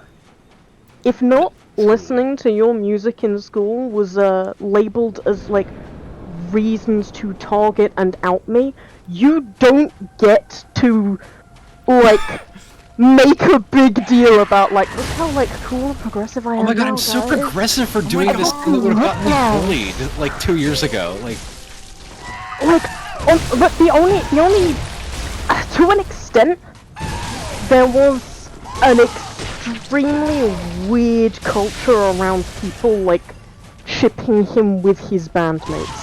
Oh, Okay. that Which was I'm aware of because I went to school with a lot of girls who did that. also doesn't count because it's not something he's doing. Like, Yeah, you know that no. fucking Twitch streamer that like cross-dresses all the time, like Yeah, Finster or whatever? yeah. It's like, Harry Styles is not Finster, right? Finster's No. just like, yeah, I Can we- like can we wearing these please get- clothes. Can we It's like, please get you know an what, F this in is chat fun for- actually. Can we please get an F in chat for Finster getting in trouble Yeah. for showing Fucking female presenting boy titty on Incredible. screen? He's having such Okay. a great sense of humor about it, I gotta say. Respect our fucking Honestly. troops. But like, okay, What a king.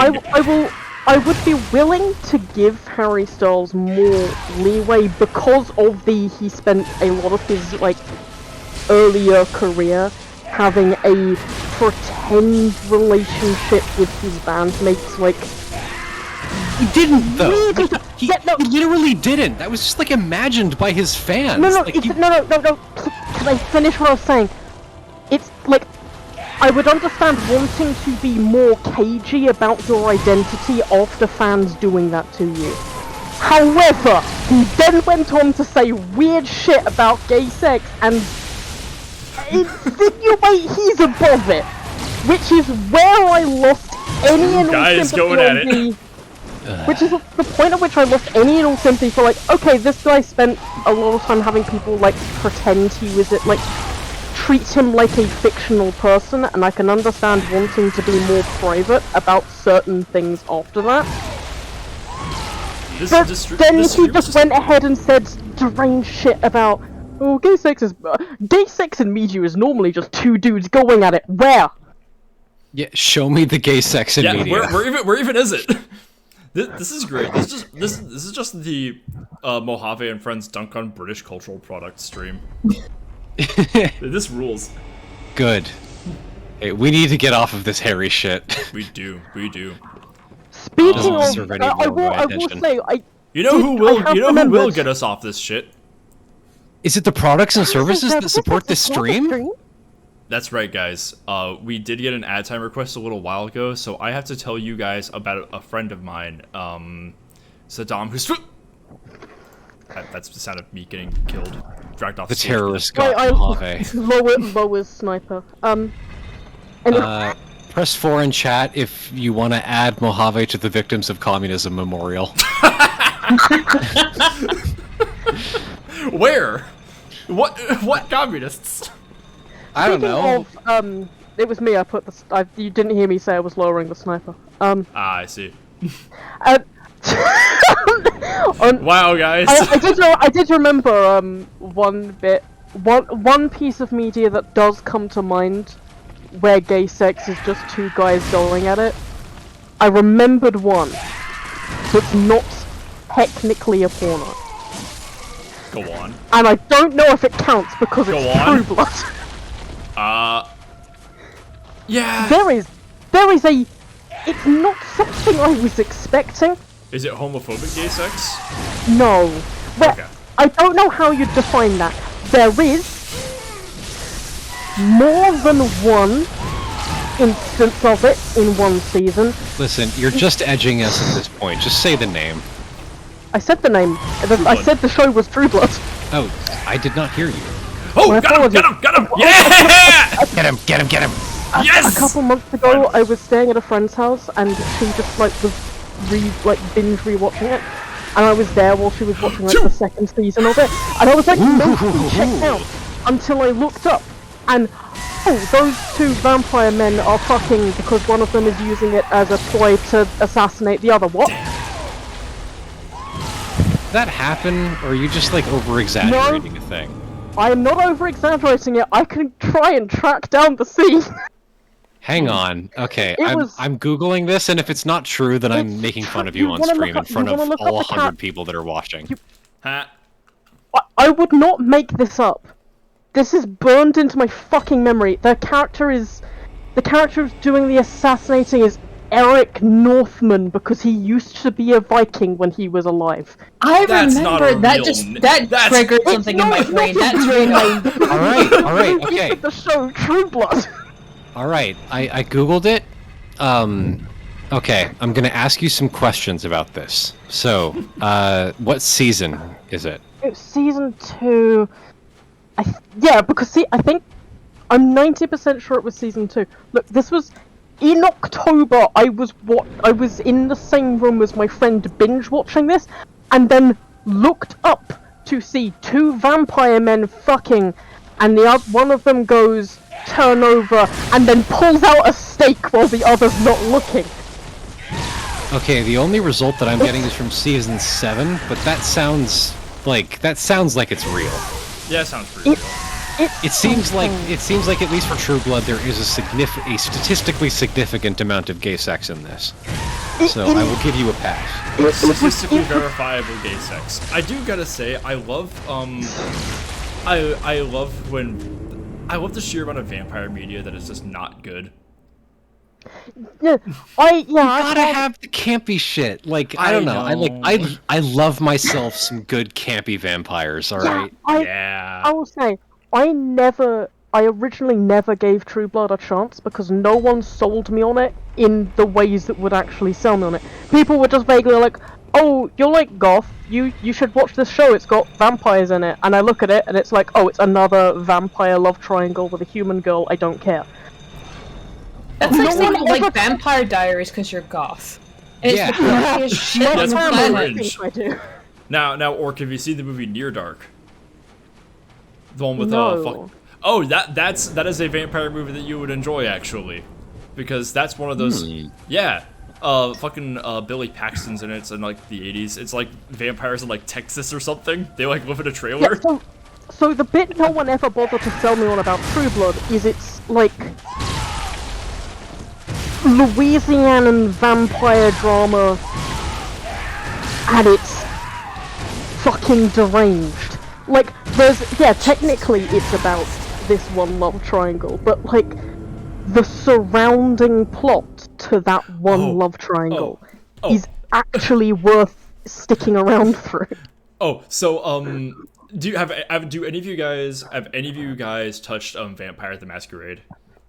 Yes. Yes. I've played Occasionally, Bloodlines yes. multiple times. Okay, so April, one of our lovely co-hosts has been just autistically info dumping to me about her Vampire the Masquerade campaign recently, and just downloading me on the lore, which also including piece of media that contains the Akashic record.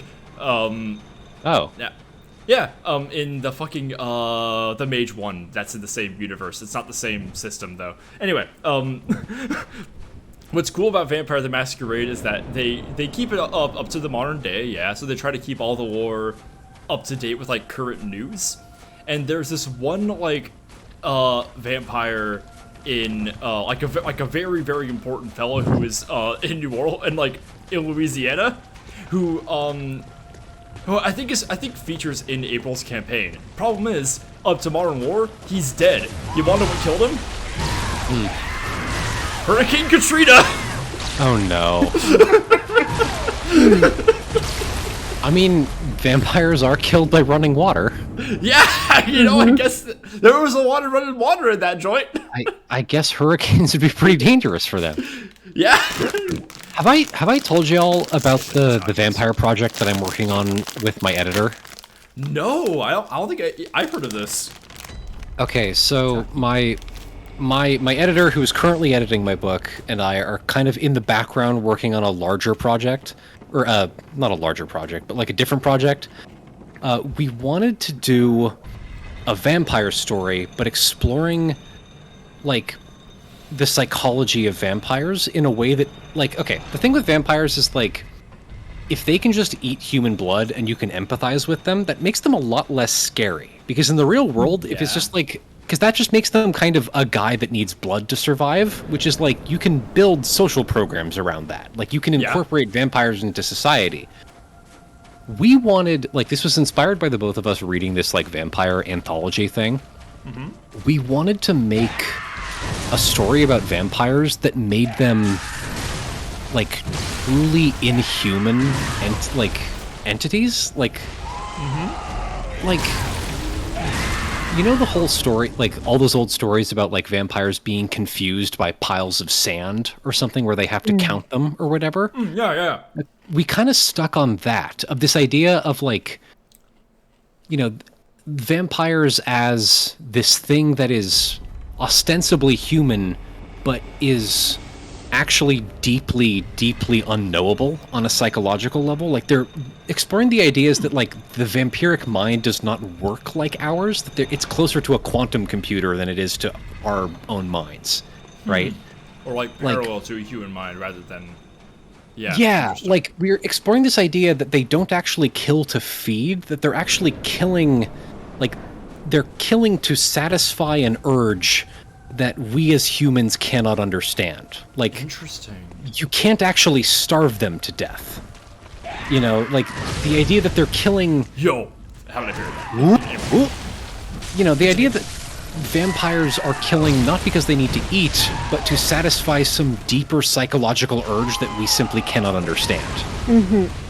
Because I think, like, re-adding a lot of the unknowability to vampires, like the alienness to them, makes them far scarier. Yeah. Interesting. Yeah, it's like we wanted to make a conception of vampires that couldn't be added to a romance story, right? It's like, this isn't something that you can like have fun sex with. No. Not to dunk on any vampire romance novels. I will say that is tragic, but also I understand.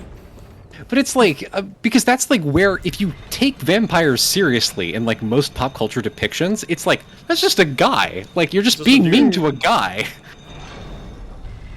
But if you explore vampirism and like the idea of the vampire in a way that, like, you know, extends them past the bounds of humanity, you get some very scary things. Like, you have to go back to before the Bram Stoker iteration, which is what all of the vampire romances are based on. Or they're all based on Stokerism. Or the idea of, like, Bram Stoker's Dracula, but, like, the thing that we are seeing, like this kind of human facade that people are talking and interacting with, was all simply like a biological facade that vampirism has evolved over the years. Like, he's not actually a living, thinking intelligence in the way that we understand that. Like, you know, the idea of, like, Bram Stoker Dracula does not understand the concept of dinner. He just understands that, like, prey needs to eat sometimes. Like, we've been playing with this idea that, like, vampires don't understand humans as individuals. They understand them as these, like, flows of resources, closer to, like, a river or an environment or biology. Interesting. Like, That's cool. That is cool.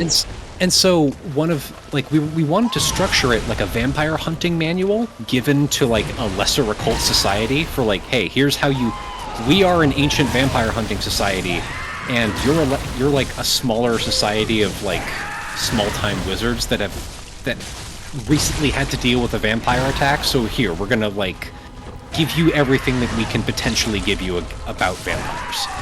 That's so cool. Part of it was, like, one of the tells is that vampires will, because they perceive people as these, like, flows of resources rather than stable individuals, they will occasionally mistake you for your parents or your children or your close relations. Right, Like, how they don't have the same to tell you apart. yeah, like the idea that, like, individuality is a difficult thing for a vampire to perceive. And the idea that vampires can't have personalities. Like, you know, they develop these kind of serial killer-like habits, but that's really the closest thing to an individual self that a vampire can actually have. Like, we wanted to approach this project with, like, the idea of divorcing vampire psychology as much as possible from human psychology. Interesting. I'm really interested in that act, because, so, what I've been trying to get ready for in my own writing project is, so, I had this realization, because in the Land of Falling Suns world building, there are two suns in the sky at all times. There is one that rises and sets, and one that is constantly sitting over the western horizon. Yeah, so it's not really a nighttime. So vampires, as we understand them, cannot exist in this dark fantasy world that I've made.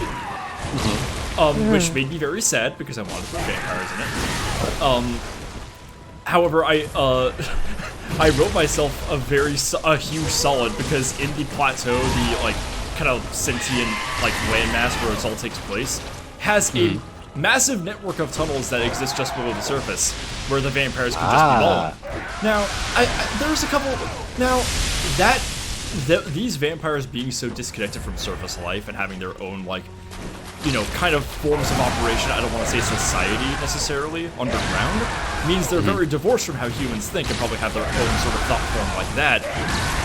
I'm interested because I'm playing with these ideas in Falling Sun of like temptation, of like desire and of adventure and fantasies. And I'm wondering how to integrate like vampire psychology into that, because like it's like gold rush ideas. It's like hearing about the West and going there and going there and going there and never finding what you're looking for. What sucks is that like I'm really struggling to find a way to make a vampire think that way, or like what that could possibly be. You're missing like one piece there. Like keep that in your brain. You'll find something that kind of finishes that idea eventually. And okay, while I'm on the topic, do y'all want to hear about the Amber Skies vampires that I've never talked about? Or yes, I do. I really do. So okay, a parallel for vampires does technically exist in Amber Skies. They are the remnants of the older aristocracy that froze themselves cryogenically to like wait out the apocalypse. And so, several generations ago, like several thousand years before the events of Amber Skies, this population of the rich, like wealthy old world elite, ended up accidentally breaking out of their cryogenic like freezing. So okay, part of like actual real world cryogenic freezing is basically replacing blood plasma with something else, right? It's like with an artificial plasma that allows you to like maintain normal homeostasis at sub-zero temperatures. So the idea is that once these things emerged, they after thousands of years in cryogenic stasis, essentially developed a form of biology that needs living blood to survive. And so their bodies are in a constant state of explosive cancerous regeneration. Like their cells multiply and divide rapidly. So they essentially cannot be harmed by normal weaponry or killed or like die of old age. However, a unique quirk of their biology is that this explosive cellular regeneration is halted by UV radiation. Yeah. So if they're in the sun, Really like that. yeah, they essentially like their biology halts, and they have to survive on the existing surviving ATP that they have stored inside their biology. In addition to this, partially what happened is that they, there's the whole thing in Amber Skies of like biology tends towards hive minds, hive consciousnesses. So most of these creatures developed a symbiotic relationship with a form of land-based lamprey that is now living inside of their digestive tract. Oh, they've got tapeworms. Yeah, they have giant semi-sentient tapeworms living inside of them. So they can essentially launch a 9-foot-long tapeworm at you from several feet away, and then rapidly drain you of blood. I'm shaking your hand on certain aspects of sci-fi-esque depictions of vampires. Yes, and obviously the process that kept them alive in cryogenic stasis for thousands of years made them extremely pale. And potentially transparent. That's Yeah. fucking sick. Additionally, their biology is viral in nature and can be spread to other organisms if the conditions are correct. That is a very thorough sci-fi-ification of vampires. I do love that.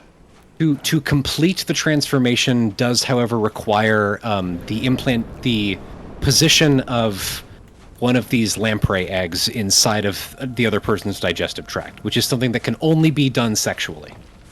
So they gotta fuck to survive. Yeah. Well, they have to fuck to reproduce. Which isn't that new, but Yeah. So there you go. There's But your you put fun- eggs in it. Yeah, I mean, it's Amber Skies. Half of the creatures in this universe would be incomplete without an ovipositor. Absolutely. Yeah. Literally every creature that's in Amber Skies that isn't of your own creation is but what if it had eggs in it? Yeah. Hell, there's an entire character in Amber Skies that's It's got eggs in it. it's got eggs in it, and the eggs are a metaphor. Yep. it's a good metaphor. A very good metaphor. I'm quite proud of that one, actually. You should be. The biggest barrier for me for writing sci-fi vampires was coming up with a good enough name for them in universe that wasn't vampire.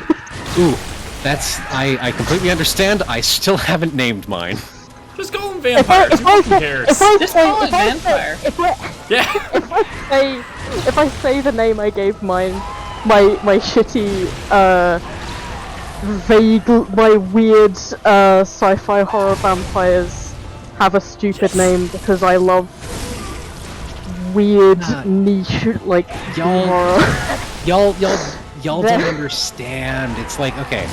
I use a lot of high fantasy terms as deliberate misdirections. Yes, there are people in Amber Skies called sorcerers, but they're not sorcerers. They're they're cyborgs. What they're essentially doing is computer science. They're IT managers. They're not actually doing sorcery. It's it is an explicit narrative misdirection to recontextualize what religion means and what religion and spirituality and magic and metaphysics means within the universe, right? If I call them vampires, that's a cop-out. It's too obvious. It's too obvious. I can't call them vampires. I've got to find something else. Unfortunately, mine are very on the nose. You gotta call something vampires. I will, and I can. It's like how clowns are actually not clowns. I do love those. Like how clowns are a species. What the clowns are is really good. I love that because you took the joke about clowns being a species and just went let's make this worse. Well, and it's let's take that whole joke of clowns being a species, not only make it worse, but make it one of the most emotionally evocative chapters in the entire fucking book. It's awful, terrible. It's the point where I had to. It's one of the points where I had to take a break after reading the chapter. I was like, you know what? Actually, I don't think my brain can bend to the next chapter right now. I need to sit down. No, it's okay. I will say a lot of my writing is motivated by spite. Yeah, I get that. I really enjoy the idea of taking something very silly on its surface and being no, fuck you, reader, I'm making you cry over this. Actually, this is gonna be a deeply emotionally moving chapter. Fuck you. Sympathize with the mold clown. Combat with own your you. readers. I own you. I stand by your the explanation for Nico's appearance being to explicitly what's the word? Manipulate humans' idea of what needs to be protected. Yes. No. It's part of why he looks like a child. He's an opportunity. He's an opportunity-based ambush predator. And the bit that gets me very specifically is before that bit was even like confirmed. My brain Get him! Yeah! Oh my god, well done. So this is the power of Ultra Instinct. Fuck! Well done. Holy shit! Thank you guys for talking about. I did that with moon runes. Well done. Oh, okay. Time for kill that baby. Yeah.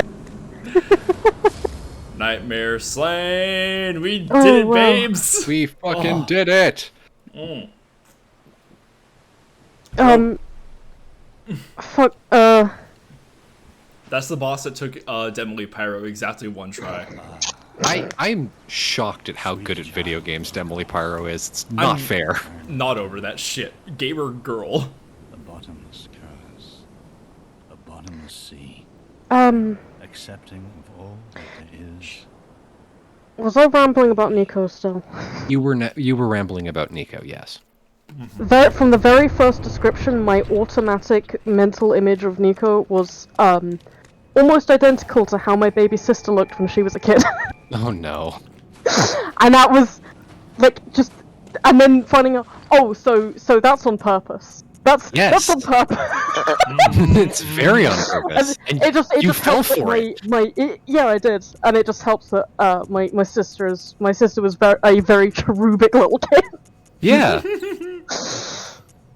Where the fuck is the cost parasite? I want to read the I can lore. embarrass my sister. You she already doesn't know equipped I it. do You already collected it. No, in your- is it not in my It's inventory? in your weapons. It's a weapon. There, right there. With the carcass of Kosh washed up on the coast, its insides were teeming with tiny parasites unlike any found in humans. This atypical weapon can only be clasped tight and swung, but a Kosh parasite is said to stimulate phantasms, inhabiting a lumen wood. It's... It Fascinating. takes 20 arcane to equip. Sadness. I want to know what that plays like when I do my arcane. It's Okay. somewhat fun. That's Orphan. We have Lawrence and finishing up the research hall and those chalice dungeons. Let's see. Wait, okay. The chalice dungeons, you save those progress between playthroughs, right? No, you do not. You don't like keep your key items when you? No. Oh. No, you Fuck do not, me my again. friend. That's awful. I hate that. I do think I hate this. If you want to fight every boss, you got to do it on this playthrough. Yay. Okay. Have you beaten Martyr Ligarius? I've been Ligarius. Okay. Have you beaten Gehrman? No. Okay. You can beat Gehrman and then get killed by Moon Presence, and it won't trigger the second. Oh, you know what? Yeah, you know what? I kind of do want Joy to see this, so let's do that. So, Yeah, Joy. this fucking cutscene rules. Yeah, so Joy, there was an old man running this workshop named Gehrman. He's the very first hunter of the church, or of this workshop, and he's just been kind of directing me, telling me what. His only direction was go kill some beasts. It's for your own good. He is a tired old man who is just running this extra dimensional dream space for me. Now I'm gonna go visit him, but first. I need a snack. Okay. Have you killed Abritus? Yes. Okay. Let me have a little. One. I'm assuming you've killed the Witches of Hemwick? I've killed the Witches of Hemwick, CT. You've gotta check. Yeah, that's fair. It did take me a long time to remember to go kill Dark Beast Parl, though. I will say that. Oh yeah, Pearl. Should I eat the fourth one? I'll eat the fourth one. Let's see. I'm pretty sure I've seen you wearing the Keeper of the Old Lord's hat, so I'm pretty sure you've done that. Yeah, that's more Chalice Dungeon. Which, good hat. Love that guy. Yeah. Okay, so let's go visit Gervin real fast. Really, Let's go it's see- just Gehrman and Queen Yarnum And Lawrence. and Lawrence. Yeah. So, God fucking damn it, Fields of White Flowers. Let's go. My fucking Metal Gear Solid 3 ass heart is pounding over this scene. The developers of these games love having final boss fights in Fields of White Flowers. I want to play fucking Sekiro again. It's not fair. This always happens. It's a All good right. video game. So there's Gehrman. Hey, buddy. Good hunter. This is such a good cutscene. The night is near its God, end. he still looks so huge. Now, I will show you mercy. You will die, forget the dream, and away. So he's letting us retire, essentially. We can just leave the hunt now. We did our You job. will be free We're the best. from this terrible hunter's dream. Eh, look, it does look pretty bad. But, I want to go a little further. So, no. Oh, that little chuckle he does. That's good. Dear, oh dear. What was it? The hunt? The blood? Or the horrible dream? Oh, baby. It doesn't matter. The first ever incel Chad. The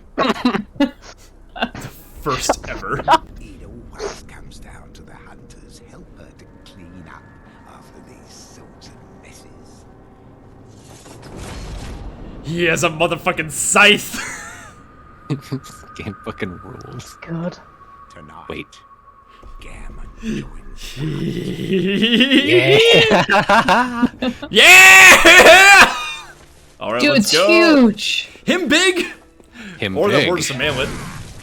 So he's just a guy, but he's a strong old man. All right, here we go, bestie. Show me what you. From Soft with the typical mournful final boss themes. They're always so sad. Chat, press 4 if Grandad off the shits. I've not hit him yet. Chat, stop praying for my grandpa. Thank you. Chat, press 4 to pray for Grandpa. No. So, what you didn't know, Joy, was that he has a big stack of books in his in the workshop over there that are all titled "How to Pick Up Fair Maidens." As if the incel thing didn't sink in. I just accepted it. I just Fair. was like, yeah, sure. Ow! He should be. I'm glad I dodged those. Years before Elden Ring, he was the first to truly be maidenless. The what? Nice. I said years before Elden Ring, he was the first to be truly maidenless. Yeah, he really was. Tarnished, if you're lost, why don't you start by finding some bitches? Your Vare impression needs work. Yeah, I know. That's been a while. Tarnished. Tarnished. He needs to sound more gay. Ah. Yeah, literally. You have no maidens. Ah, you are maidenless. You are maidenless. My lambkin. He is pretty fruity with it, I will say. He's explicitly gay-coded. Oh, is he? No, he is. Have you seen the weapon he uses? Yeah. that's Ra's fair. bouquet. It is literally a bouquet of metal roses that he stabs you with. That's fair. Which is really cool. The Vile Blood Covenant is based on the fact that they have cursed blood. Like, the whole Vile Blood Covenant is based on having. It's like, what if AIDS gave you magic superpowers that explicitly let you kill Protestants faster? Oh, he's going beast mode. Which is We're mixing up our lore. We're mixing up our lore. certainly a question. It's extremely based, in my opinion. Very cool. I'm not do saying love it's that bad. I just think it's It's definitely like interesting. the fucking. Whoa! The fucking Cessblood Covenant is like explicitly dogshit gay rep in a way that kind of rules. It It's one of is. those It's things great. where, like, if you just explain it to someone with no context, you gotta follow it up with, no, stay with me. No, it's no, the Like, fucking no, I promise, it's actually really based though. no, the Mogwin dynasty is literally just like another win for gay wrongs. Absolutely. Yeah, like- Especially Moog. Honestly, that's like half of Elden Ring's lore. It's just like Radigan Marika is the first trans mask absent father. The gayest and most homophobic video game to ever exist. He's literally as a demigod, literally transitioned into a man to cause problems. Like, What in the fuck is he doing? Kill it. Yeah, what? You get away with this? Did Did he just? Shut the fuck up. oh my god. Shut up. No way. Get out of town, dude. I was so close to first trying it. That's so mean. Oh, God Havoc damn. Darling says far better interpretation than the very easy anti-Semitic read of Moog as blood libel cult trying to destroy fantasy Christianity. No, okay, that's actually not fair because Elden Ring has an explicitly Jewish coded like group in it. Like the Albernoics are explicitly Jewish coded. Yeah, no, yeah. I see the comparisons to blood libel, but it's like, oh, is it anti-Semitism or is it homophobia? At a certain It's- point, we're just splitting hairs. It's one of those things where, like, the premise is either going to be unbearably homophobic or really based. Right. And you can't tell until you experience it. Exactly. Moog also stole a baby for blood rituals, like you're right. No, actually, it's... Again, I see where you're going with the anti-Semitism, but there's even a homophobia read here, because he stole a demigod that is eternally a child so that he could marry him and rule the world. Yep. You know, like the anti-gay thing. Like the anti-gay thing. Agony Gay- Morta says, okay, but he wants to fuck that baby. He does want to fuck that baby. Like, that's explicitly a homophobia thing. To be fair, he did only want to fuck that baby after the baby put itself in a magic tree to try and become an adult. How are we I supposed don't to know read how that? Not really better. At that point, Is that any better? like- Are you... CC, That is that one your I'd idea like of doing Moog a solid? that CT one I'd canceled class- over Moog apology. I hand CT a note that says, I do not, quote, gotta hand it to Moog, Lord of Blood. You do not under any circumstances have to hand it to Moog the Omen. I would class the, he only tried to do that with the baby after the baby tried to become an adult in the same way I class. Listen, he's only in a I spiritual demiurge like pedophilic marriage for political reasons. I was Joy, just Joy, just so you're clear, this is, you know those posts about, like, making up a piece of media? That's what we're doing right now. None of this is real. Honestly, I'm just I- zoned out. I'm just watching you fight right now because you I was lost gonna- me somewhere about magic tree baby.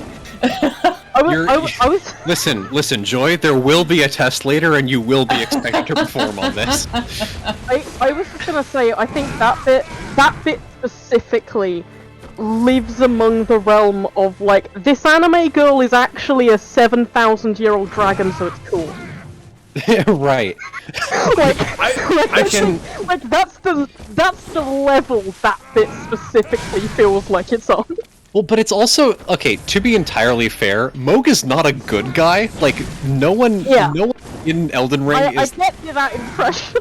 like, at least in that example, people are like, no, it's okay to be horny for the anime girl. It's like, Moog, within the context of Elden Ring, is, like, the whole point of Moog's character is that he is explicitly and unapologetically extremely evil on purpose. Absolutely. It is Like, Moog is really trying funny. to be the worst person possible. There are a few characters in FromSoft games who are, like, antagonists, and they're in many ways sympathetic or, like, tragic fallen heroes or anything. Moog is not one of them. Elden Ring was so bold to introduce characters like the loathsome Dung Eater. I mean, okay, Joy, I need to I need to explain this bit to you. In the open, so the whole point of Elden Ring is like, hey, the world's fucked up. There's a bit of a play on the King Arthur myth, right? Mm-hmm. So the whole thing is like, hey, there's no one King Arthur, so why don't we just resurrect like several thousand of these like ancient heroes at once, and then just kind of keep throwing them at the problem, and eventually one of like there's like 1,000 chosen ones, and if we just keep throwing them at the problem, eventually one of them will solve it, right? And in the very first cutscene of Elden Ring, you're kind of intro to the world. Let me kind of do this one. Let me do this one. Okay, I know you want to do it, but I've got the good punchline here. So, the opening cutscene has, like, the round table of tarnished heroes, Fia, the deathbed companion, the noble gold mask, Sir Gideon Onfir, the all-knowing, and it's like all these legendary heroes, like, you know, you've got the mystical wizard at his books, and the Gilgamesh-ass guy with the lion. Yeah, and the priest hero standing in meditation, and then it's like, and the loathsome dung eater, and then the image they have of him is him being lynched by the other people. Holy shit. Because the whole thing with Elden Ring, if you're just resurrecting like 1,000 people and throwing them at the problem, some of them are going to be super evil, terrible people that were executed for a good reason. Oh shit! Don't misroll me! Okay, he didn't. Ooh. So close. Like, the whole point of Elden...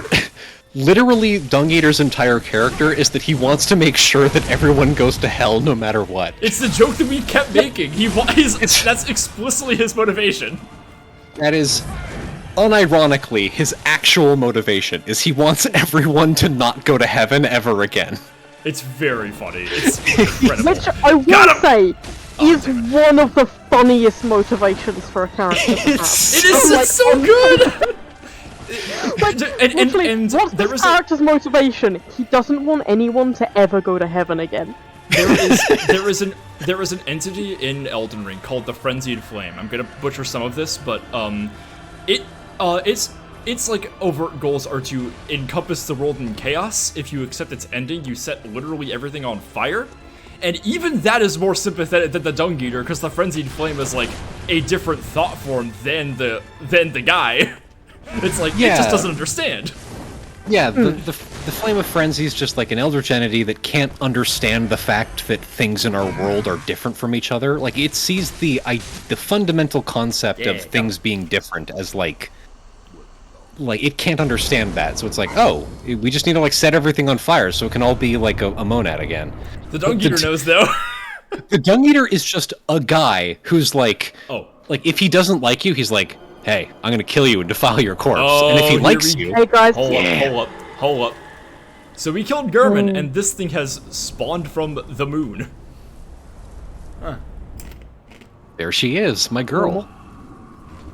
Kind of a MILF. Reblog. Hi. So this is Flora. Good hunter. Why don't you get in the presence of some bitches? Gives you a kissy. I'm sorry, I know this is like a really cool cutscene, but Mothwench in chat just said the Dung Eater is the platonic ideal of a hater. Literally, yeah, he's just a hater. It's really good.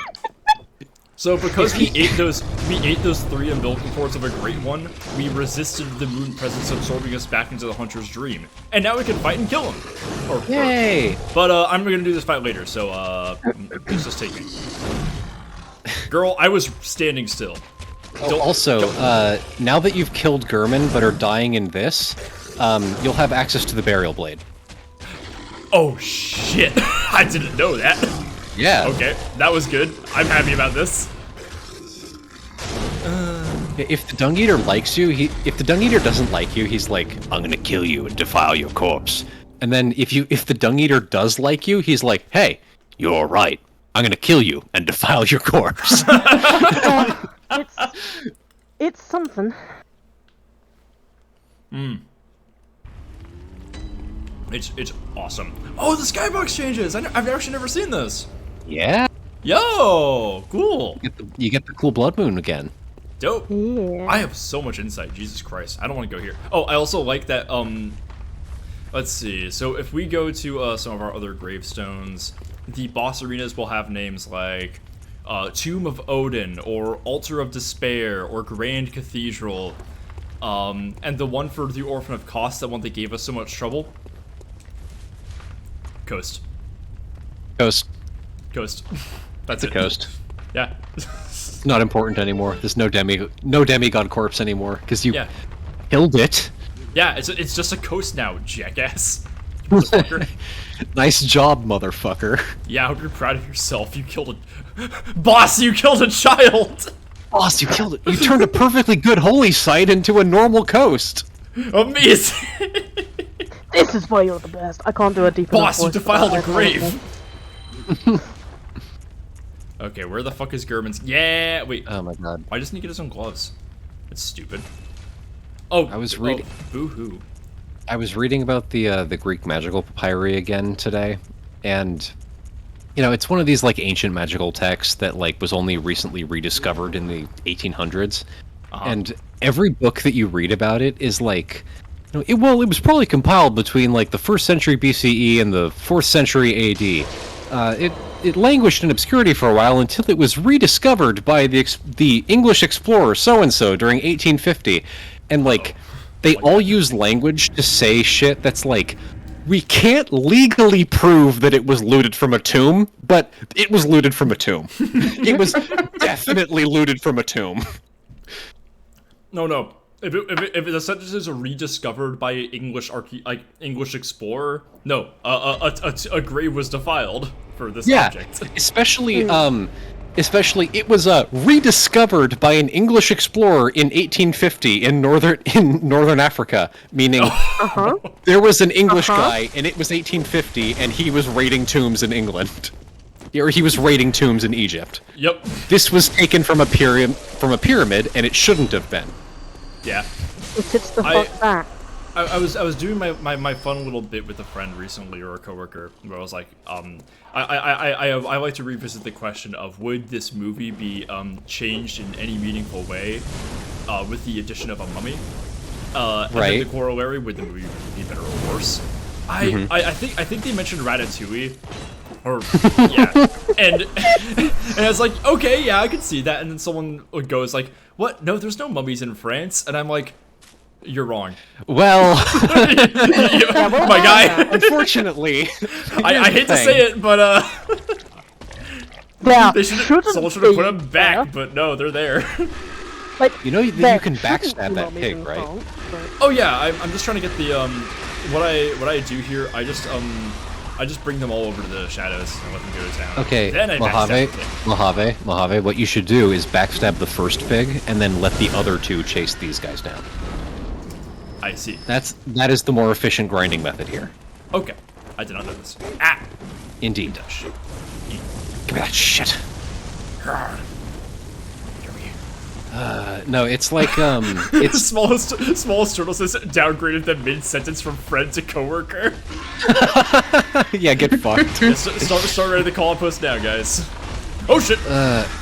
No, it's like modern occult writers talking about the PGM's like origins. It's a lot like hearing Catholic historians talk about like why they have a menorah. It was like, well, it was discovered in Judea in like the 4th century. It was like, oh yeah, man, how to get to the Vatican, man? Yeah. Why is it in Italy? Yeah. Oh wow, did something happen between the Roman Empire and Judea in the 1st century? Why was an Italian in Judea in the 4th century? Yeah, how can you guys have all this stuff, huh? Girl, what were you doing at the Devil's Sacrament? Yeah, holy shit. Call out post for Mojave calling the Roman-Jewish wars the Devil's Sacrament. Don't do this! Someone's actually gonna make that real. Listen, I have been like tits deep in the Renaissance Neoplatonists for the last 2 weeks, so baby. I have maybe a little bit of anti-Semitism on the mind. Fair, got a bit on the brain, you might say. Yeah. No, it's not like I've been like professionally studying one of like the like linchpins of anti-Semitism of Western culture for the last like 2,000 years. The single like historical place with more anti-Semitism per capita. The Catholic Church at its most Catholic church. Oh God. I gotta say that it does remind me of the bit that you and Jamie were talking about during your search stream, where it's like, oh yeah, your nightmare stream scenario. There was the one about like, there was the one about multiple people like making fun of your laugh, which I'm not over. That makes me so upset to think about. And there was the one that you said where it was like you're riding shotgun to somebody who just starts this like very offensive bit that they just can't seem to drop. Right. My thought was like, imagine you're like, you're streaming or riding shotgun to somebody, and they start like a bit like that, and chat is on board also, and you're like the only one out who is like, oh God. And it's like, oh no, I'm in like the exact wrong group of people. All of you people are really scary. Yeah, it's like, what did I get into? Oh my God. How have I? What choice has led me to these people?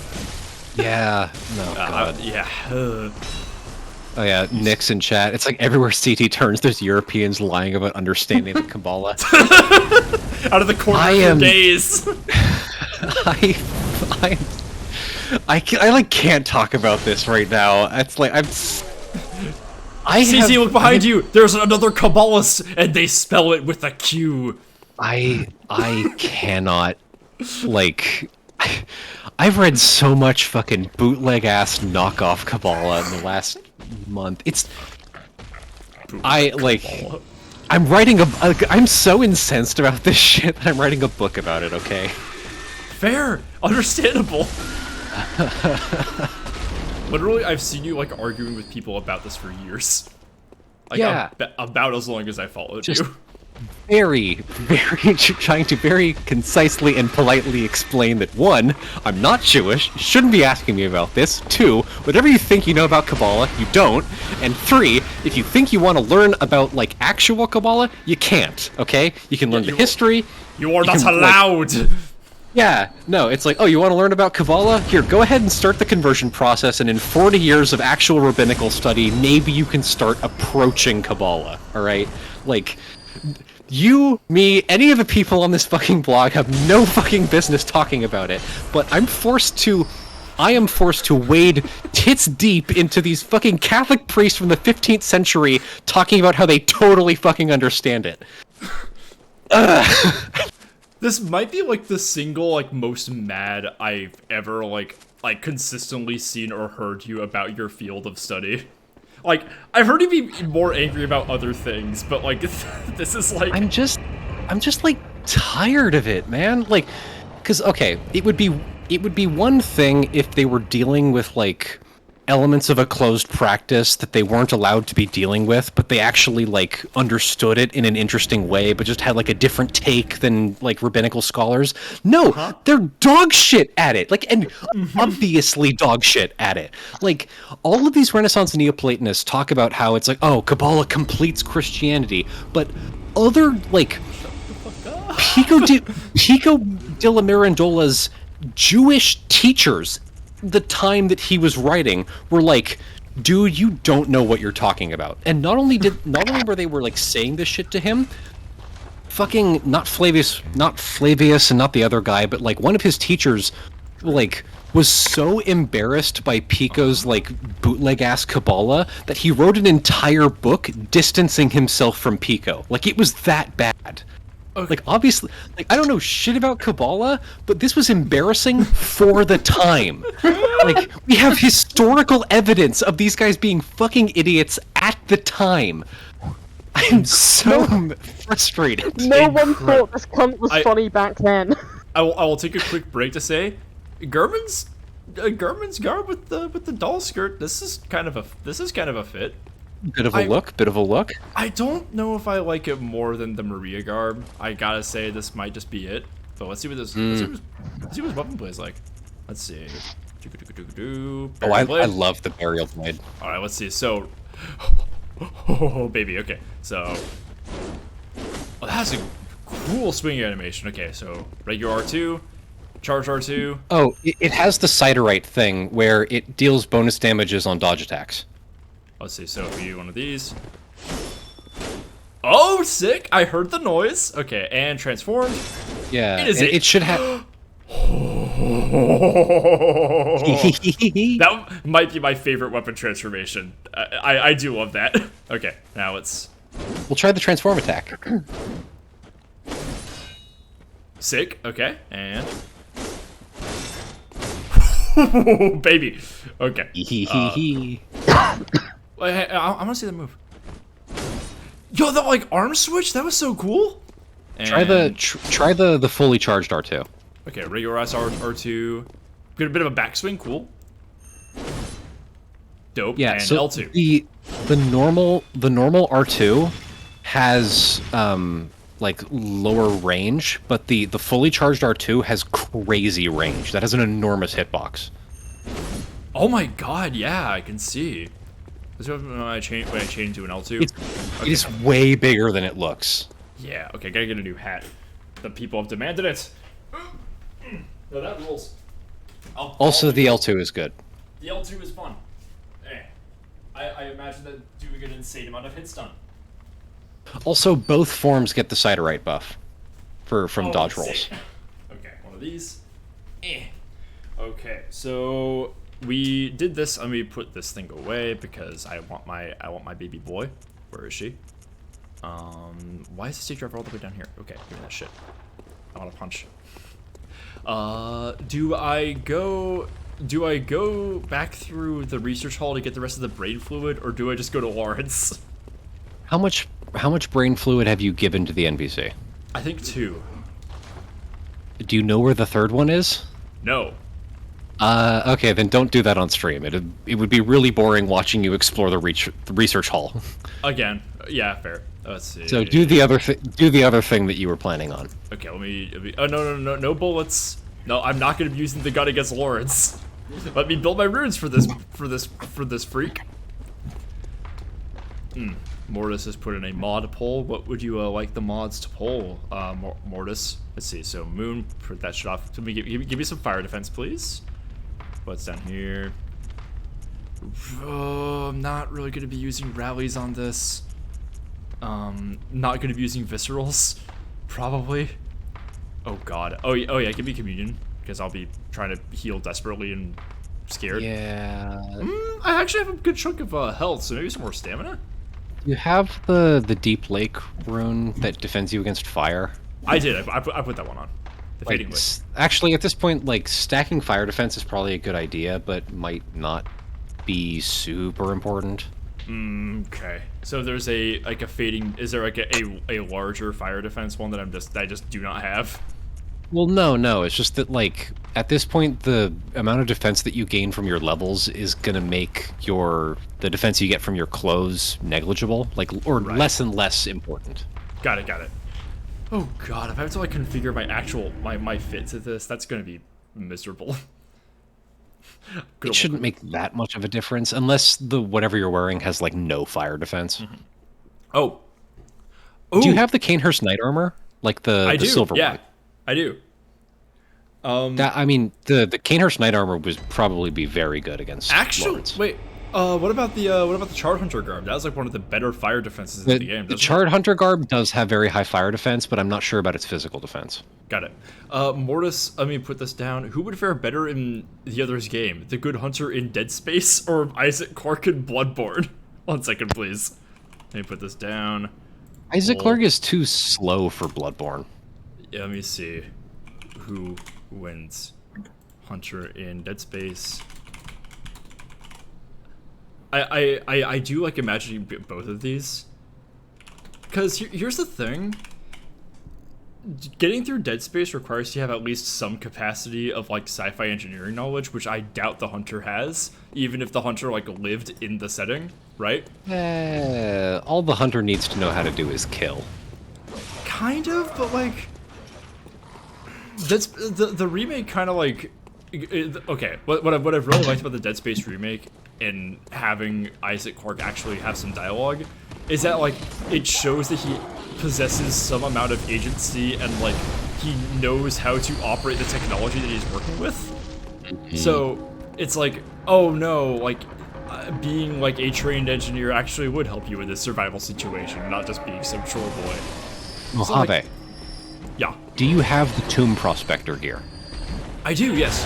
Ow. Has the highest combination of fire and physical defense. Okay, swag. Let me escape. Thank you, Havoc.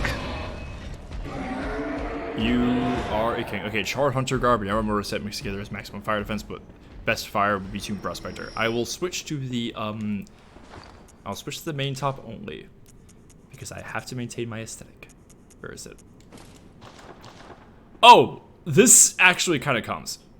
Oh yeah, I do kind of love this. This is I will say I do like the Tomb Prospector gear.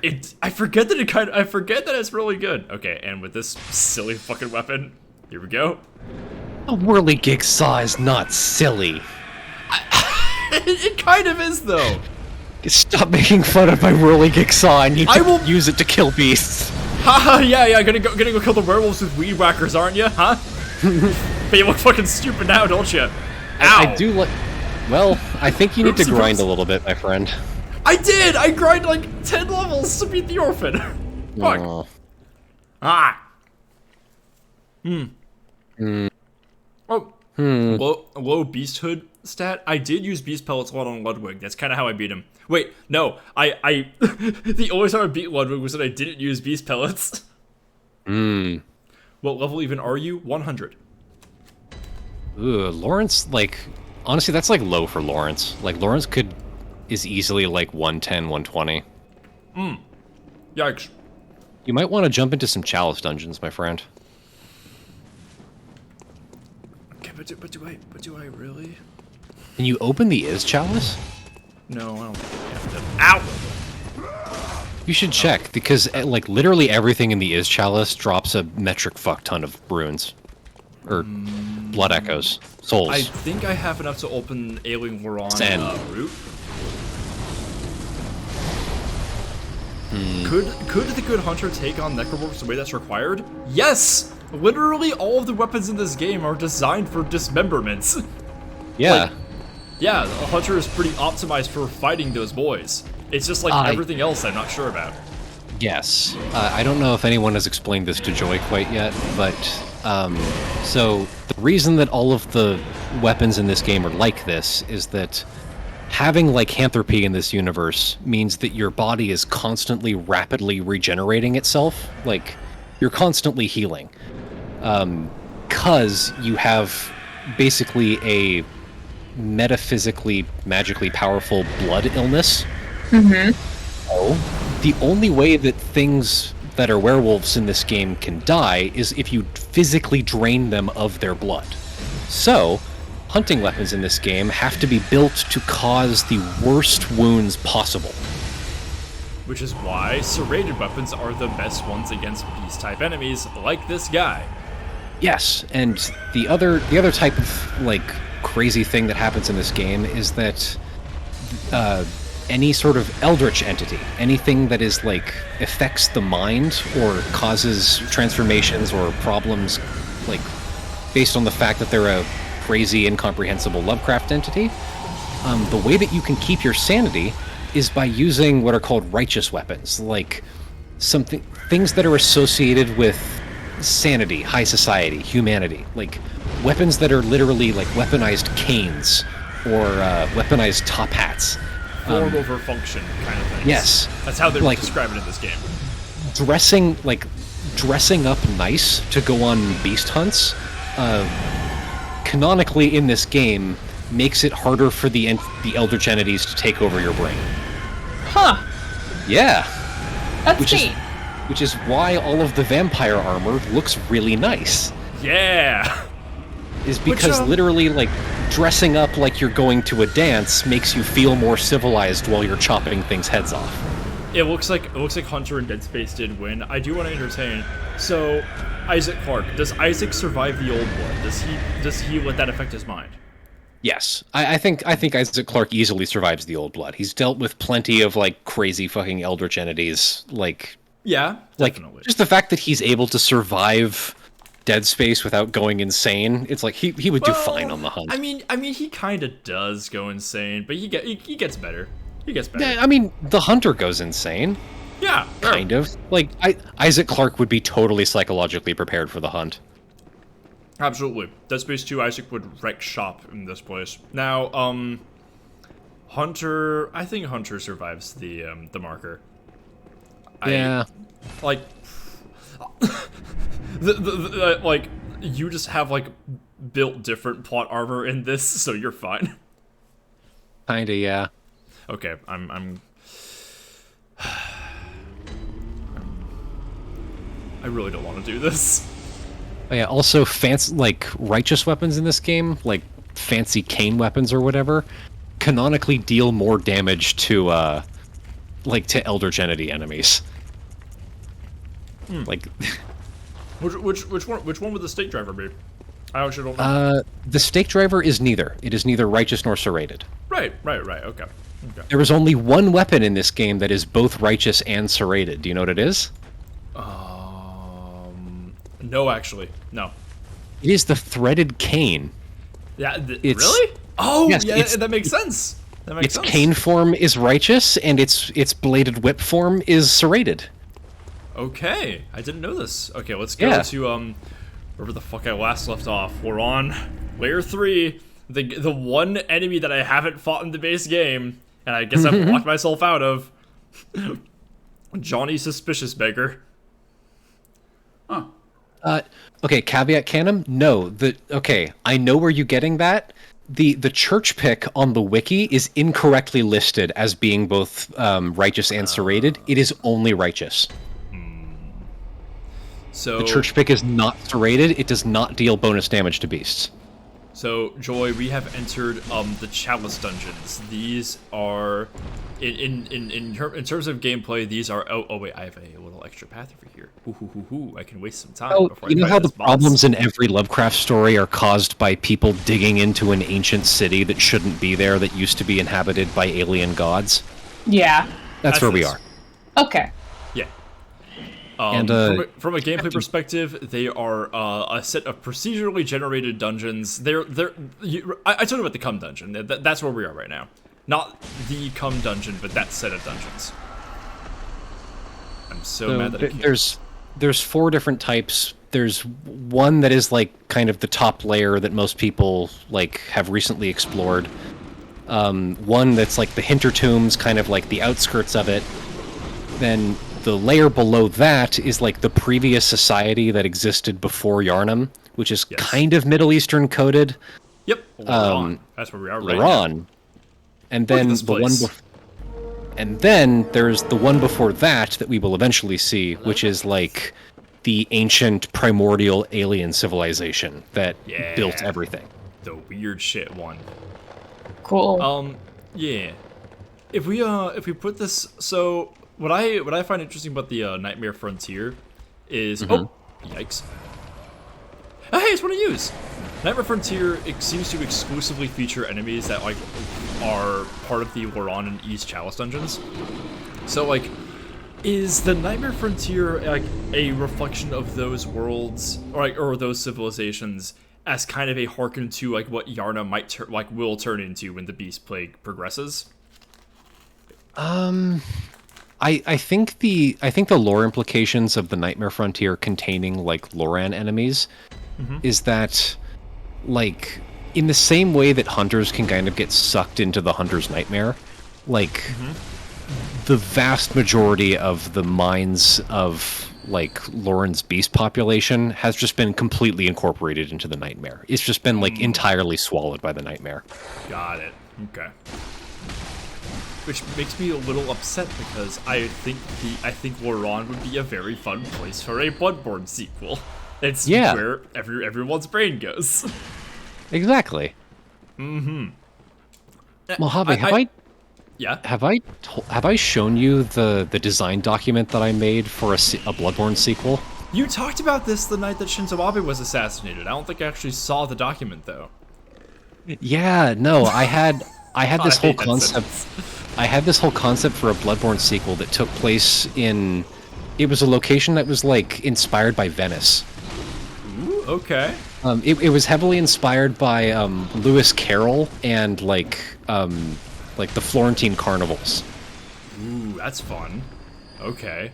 Instead of lanterns, the save points were tea sets. Okay, that's really good. I do enjoy You- that. You would sit down at a little table and then drink a glass of shroom tea. That's great. That's really And good. it would artificially teleport you to the nightmare. Ooh, yeah, that's really good. I appreciate that because like that's a take less.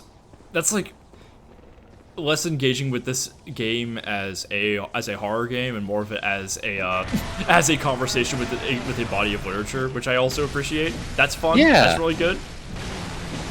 Like it was also heavily like I had a lot of stuff that was heavily inspired by Borges as well. Like I had this whole concept for an area that was essentially like its version of the Chalice dungeons was this pocket dimension that was an infinite library.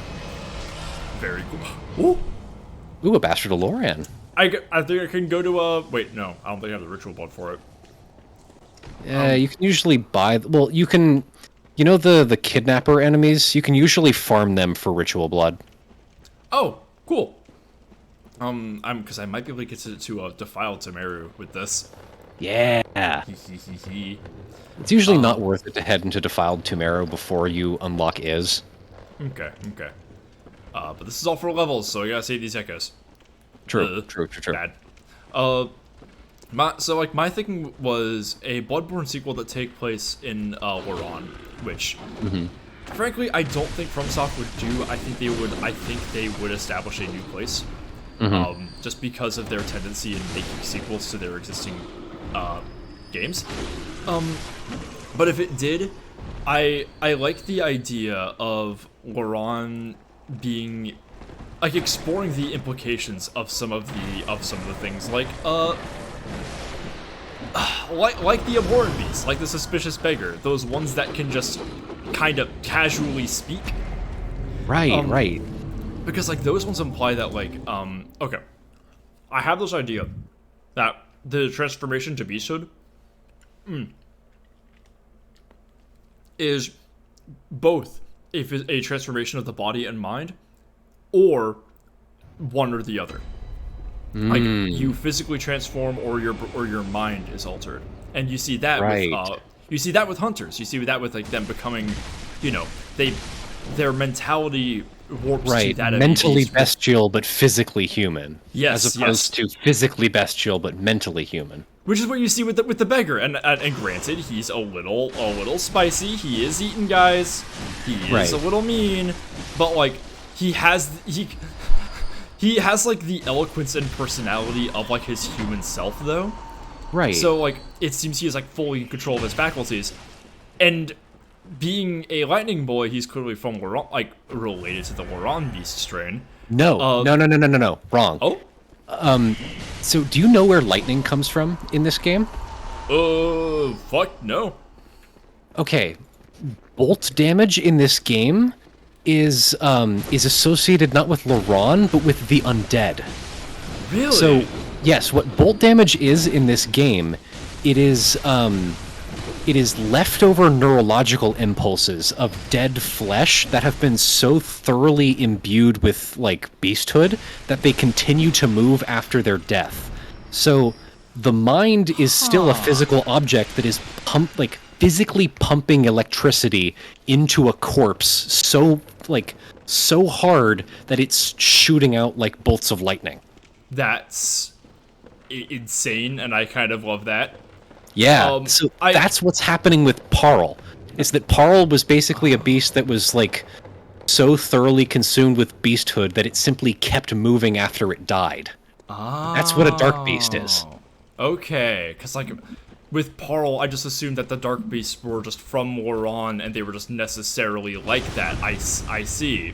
So, okay, And you know why foreign dark beasts explode into like big worms when they're dead? Why is that? It's Please because don't. it's because their bodies are corpses and they're being devoured by maggots. Oh, good. So glad. That's awesome. That's I'm glad that Sekiro was just like, what if we kept immortal centipedes piloting people's bodies? Exactly. So I okay, do, you know I do the love that. so Seb, you know the Tonitrus? Yeah, I love that girl. Like it was Love it, yeah. it was like the lore says that like there was this guy named Archibald who was exploring like bolt technology. So what you're like if you look at the Tonitrus, what you're supposed to think is like, oh, it's like a Van de Graaff generator. It's like there's like a Yeah. big belt that generates static electricity, and it's what makes the mace-looking thing like course with electricity. Yeah. And you would be wrong, because what is actually inside of the Tonitrus is a brain. What? Yes, that is the lore implications of how bolt damage works in this universe. Basically implies that the Tonitrus does not have a Van de Graaff generator inside of it. It has a rotting brain. Fucking hello? I Right? really love how the moment you mentioned the Tantras, I was like, oh no. Oh no, it's got a brain in there, hasn't it? Oh shit. That was really funny with your accent. Just like, oh no, there's a brain in there, isn't it? Huh. Yeah, I bet you're saying it, wouldn't you, Brit boy? Everyone's right now at me. Interesting. Great. Cool. So basically, what you do when you transform the Tonitrus is you basically you Come on. Come on. you inject Quicksilver into the Tonitrus to temporarily trigger mercury poisoning in the brain that is inside of the mace. I fucking love Bloodborne. It rules so hard. You don't get shit like this anywhere else. You're basically pouring Quicksilver into a jar with a brain in it and shaking it until it starts to course with electricity like a my battery. God. Oh my god. It rules so hard. No one's doing it like this game. I gotta say though, like if you told me that was a plot point in Metal Gear Revengeance, I would have also believed you. Okay, Agony and Mortis in chat says that also implies that the Tonitrus might be sentient. No, it does not. It implies that the Tonitrus is the result of a lobotomy. Yes. Yeah, like there is a physical brain in there that can generate electricity. Doesn't mean it's conscious. Well, okay, it implies that, like, the implications of, like, whether or not a brain removed from the body can still, like, exist as a person in Bloodborne is, like, kind of vague, but it implies that the brain was kind of removed when it was still alive? Yeah. No, that's in line with everything else. Yeah. That might as well be true. I Real quick. I gotta pencil this in real fast. CT, Metal Gear Revengeance 10th anniversary is coming up soon. We gotta revisit that game. Yes, we do. Yes, we do. Yeah, that we just penciled it in for like April, whenever that happens. Trouble Jester says, can I recommend that everyone stick your face inside a fresh pita? I would love to. Also, are you good? awesome. Peter Pan. Jester, as I've been DMing with him, Jack in the Discord. He has been home with a disease for a little while, and has finally become well enough to like go outside and like get ingredients and shit. So it's back to cooking. So Oh, good. Understood. sticking his face instead of a fresh pita sounds in line. Good. Ace with so many axes, welcome to chat. Knowing Bloodborne, the person can still be active in there. Well, yeah, that's not out of the realm of possibility. It's just we don't really know. What if it's Archibald? What if he what if he put himself inside the Tonitrus? But what's interesting is that like it's very clear by the Tantra's description that people didn't really take to the device. I like the idea that like. I love the idea that he like produced other Tanatruses and like they knew that it's like, dude, what the fuck? Orty, Like, I put myself in the Tonitrus. Die. I turned myself into a Tonitrus. I'm gonna Mods, fucking kill you. can someone get CT? I'm pressing mute right now. I'm not listening. Get this fucking guy out of here. I can't deal with Shit I've this. ever seen. The bit about the Tonitrus functions by pouring mercury over, pouring Quicksilver over a brain to trigger mercury poisoning and a big electrical rush.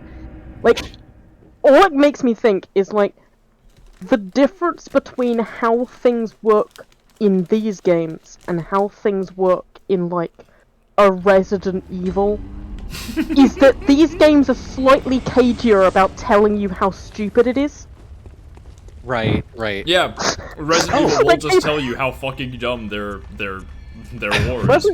Resident Evil will turn around and be like, yeah, it's full of like mold and some robot bits probably.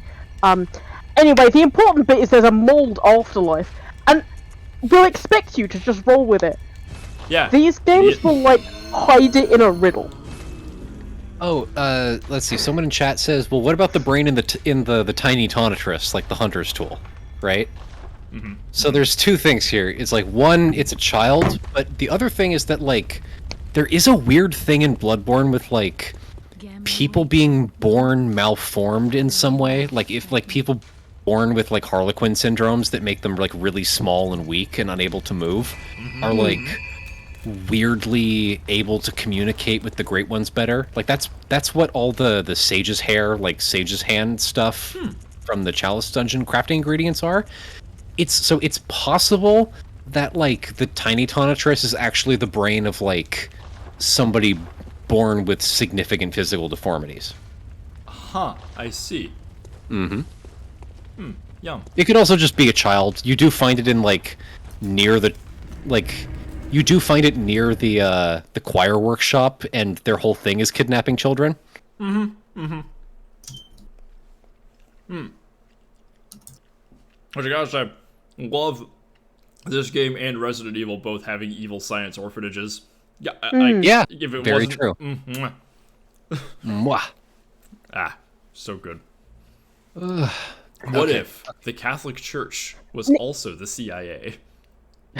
Nick Yeah, says, kind of if anything, Yeah. the magic here is less of an excuse. Mm-hmm. Like Resident Evil butchering the concept of science itself because there isn't magic makes more sense than this isn't magic. There's actually a brain in there. Right. Like, I can understand. Please suspend every understanding you have of science for the stupid zombie game. And Jacob in chat This is saying, more unhinged to me. implying the Catholic Church isn't already Christ alive. Isn't already the CIA. I think I talked about this on stream, how like there was this fun little period where the Catholic Church decided to like back like the English monarchy in invading Ireland and like fucking like when they like first like occupied Ireland, and that information was only revealed in like 2008. Right. Like, our boys are good at covering up war crimes. They've been covering up war crimes that exist longer than the CIA has, longer than its country of origin has existed. Oh man. Okay, my hate friends, these enemies. it is I hate getting these late. I have to take off. Okay. All You right, take I will care. catch y'all later. This was a lot of fun. Thanks for being around for Bloodborne again. It was a minute. It has been a hot minute, and it was enjoyable. I will catch y'all later. Bye. Bye. Bye. Good night. I think I'll go for like another hour. Just because like I'm enjoying Bloodborne being back. I'm gonna give Inns a quick in case they are still awake because they were Raid. Hey, how you doing, guys? Where is? Welcome to Wet Souls. Welcome to Wet Souls. Okay, so.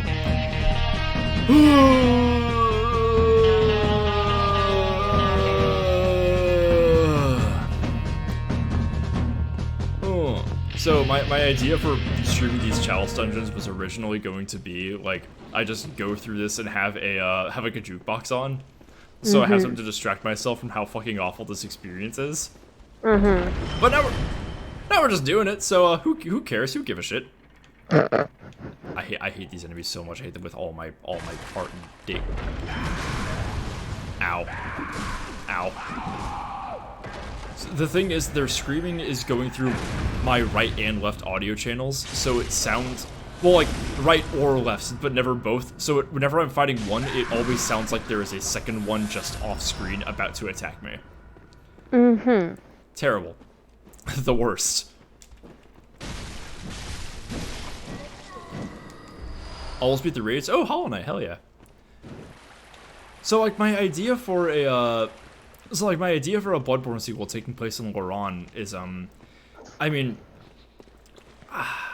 I guess the Lightning Connection is is about something else now, but my idea was like Loran might be filled with beasts who are so progressive they still maintain like a conscious parallel to human faculties, if it not exactly that.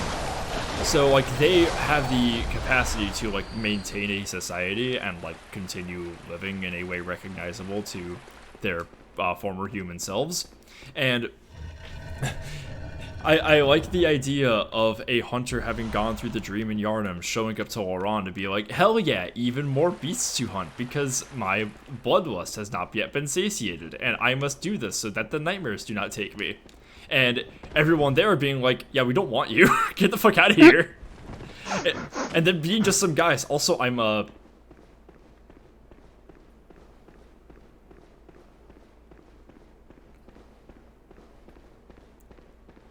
So, chat, what we're witnessing right here is something that, this is a little phenomenon that, there's a bit of, this is what's known in, like, the MLG gaming community as not ideal.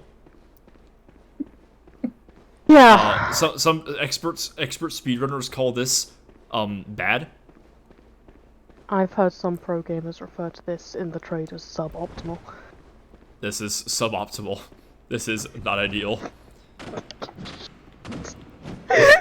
How the fuck did this happen? Hang on. I'm trying to jump out of this. Hang on. God. Yeah! Get the lube, the hunter's stuck. I just had to build my momentum, like Sonic. That's them in the corner. What are rats in these dungeons? Uh-huh.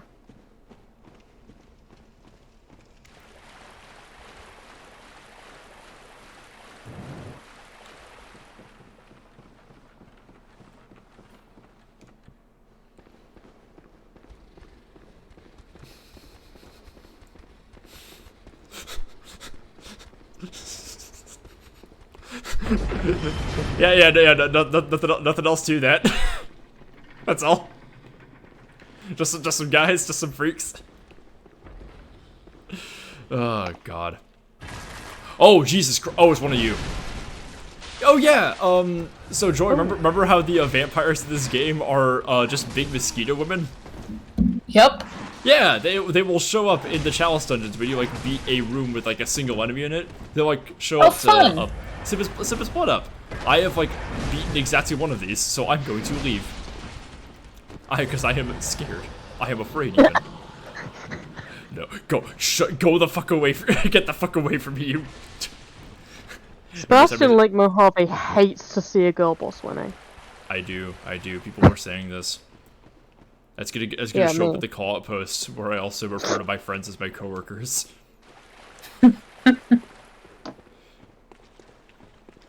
Chat, I would really love to, James 7T also asking, why are you gay?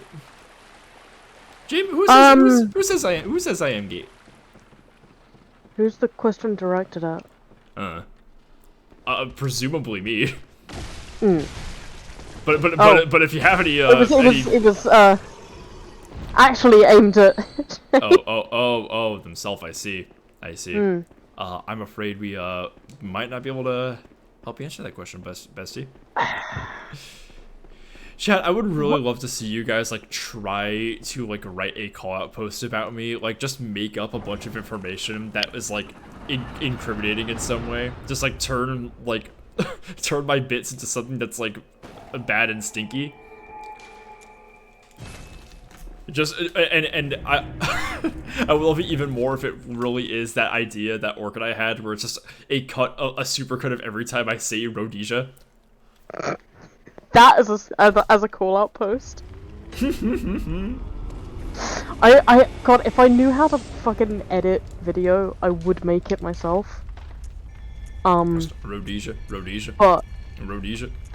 it would be like, you know, maybe a word or two around it. Yeah. Like,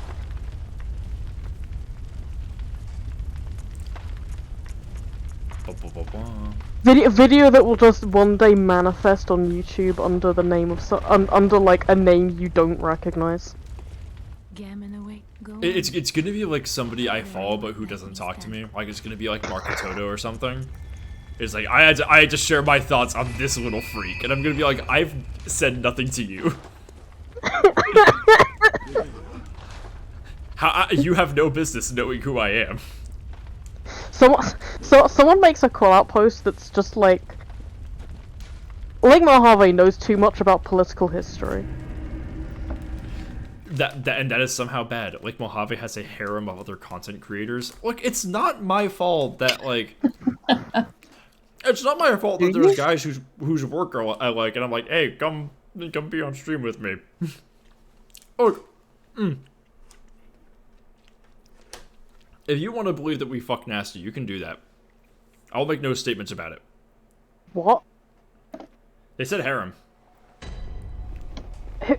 Who? Turtle in chat, I was reading somebody. No, who's the harem? They said other. They simply said other content creators. So, pretty vague. Get one of I don't think these. Assuming anyone I'm part knows of I am. it. I don't count.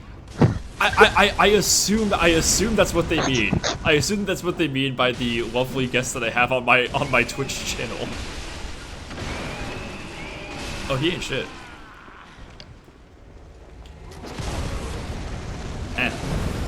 Call it post like Mojave is Croatian. I mean, that one is true. And I shouldn't be forgiven for that one.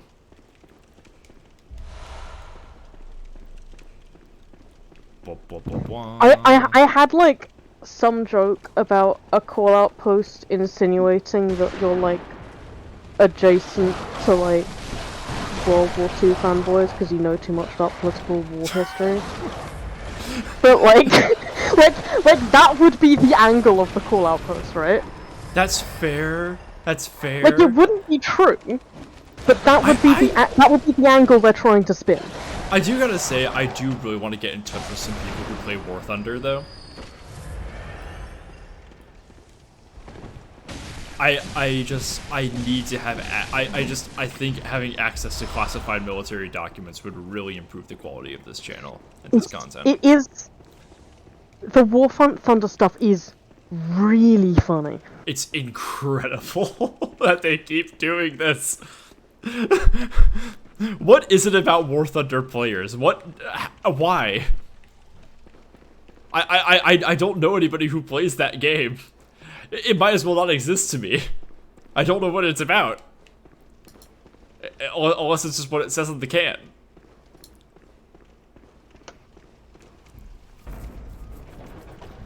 You can't play War Thunder, you're not close enough to Raytheon. You don't know that. Oh, motherfucker. There was a streamer we used to watch who used to play it, and then we stopped watching him. Related? Probably. It's like, is it related to the War Thunder stuff? Or? It was, yeah. Just, his streams got very bitchy. And it would be like, if he got, like, sniped or anything for certain things, he would just, like, pitch a fit. And we're like, oh, okay, this isn't fun anymore.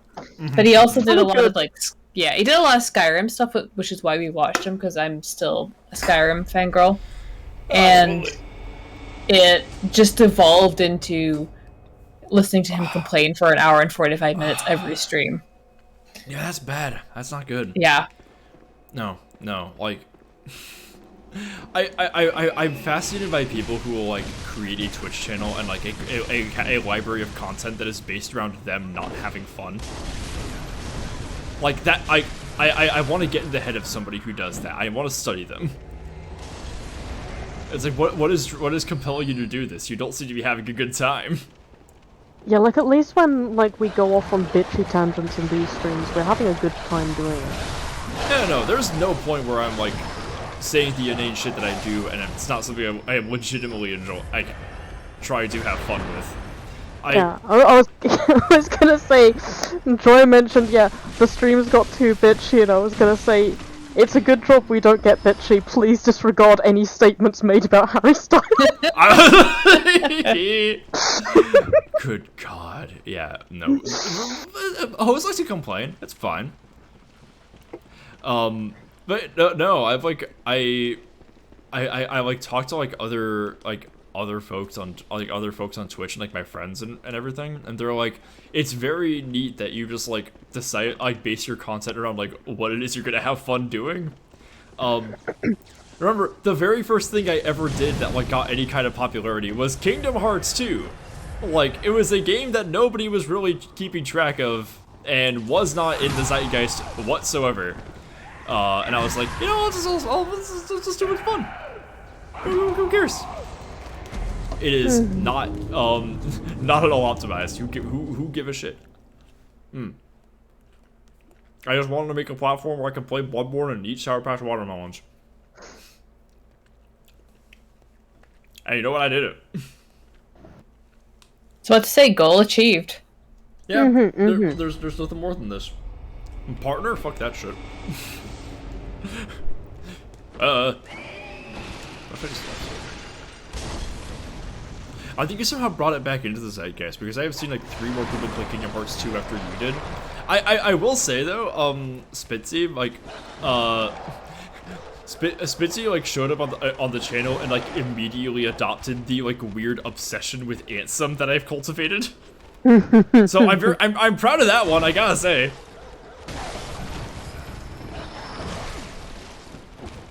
My dude's camp. Ultimately, the modern what? Agellius Phoenicius, what in the goddamn hell are you talking about? Who was talking about this? I'm so scared. What?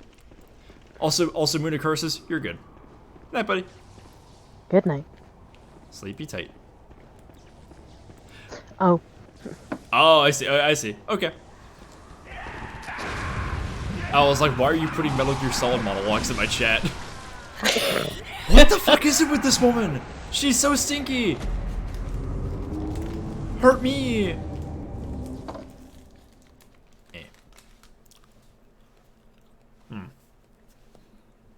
If I die to her one more time, I'm ending the stream. I swear, like, speaking of having fun, I am actively doing the part of this game that I really hate because there's nothing left to do. And when that happens, I have to like step back because like I still have a whole ass week of Bloodborne content queued up, so I want to figure out how to do this and make it be fun for all of us. Oh, puppies. But I don't beasts. That's all guys. You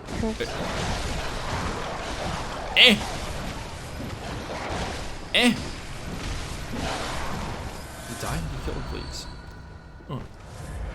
Oh yeah, Jack. I'll patch you in if like I do decide to go longer. If we can make it past this broad. I feel like the word broad has really poisoned my brain recently. I feel like I just keep like randomly mentally referring to women just in passing, like just internally as broads, as like a joke because it's something just like so like beyond anything that I actually would say genuinely. It's going to become genuine is the problem. I know! Okay, fuck this one for real. Die and get killed. Okay. Okay, you know what? Cool. Ugh, good lord. Oh no. Well, it was a successful evening. It's really fun. It's really good to be back. I'll be streaming more of this game and beating it and getting to 100% it. It's gonna be good. And I'm gonna have a good time. Not like just then. Expect to stream with Chalice Dungeons on Tuesday. Probably. It'll be me trying to find some way to make that fun, to gamify the things, and just try not to go insane and sad. In the meantime, I'm going to find somebody to go raid. Who is up right now? watching over here. I have been off Twitch for like a week and a half. Yeah, it's been like 2 weeks since I've done any of this, so this is really fun. Oh, Jesus Christ. I love going to, oh, you know what? Let me go right, let's see. Wayne Radio TV is doing Half-Life Alyx. There are a lot of folks there, but you know what? It's Gnome stream. You guys have fun with the Gnome stream. Yeah, go. If I remember correctly, this is behind the gnome that they're doing right now. Oh hell yeah, yeah, no, go watch behind the gnome. Yeah, that's my recommendation for someone who's actually good at this. Anyway, I will see you guys around. As usual, I am updating the second draft of Land of Fallen Sun on Patreon. Somebody new subscribed recently, so thank you to that person. The sequel, Land of Shining Stars, is still up on AO3 as a unedited first draft. Currently on chapter 5 right now. Got some fun things. Be sure to check those things out. I'll see you guys over on the Discord and on my Tumblr and next stream. Bye everybody. Bye. Bye. Beep beep. And are they gone? Are they gone? Are they gone?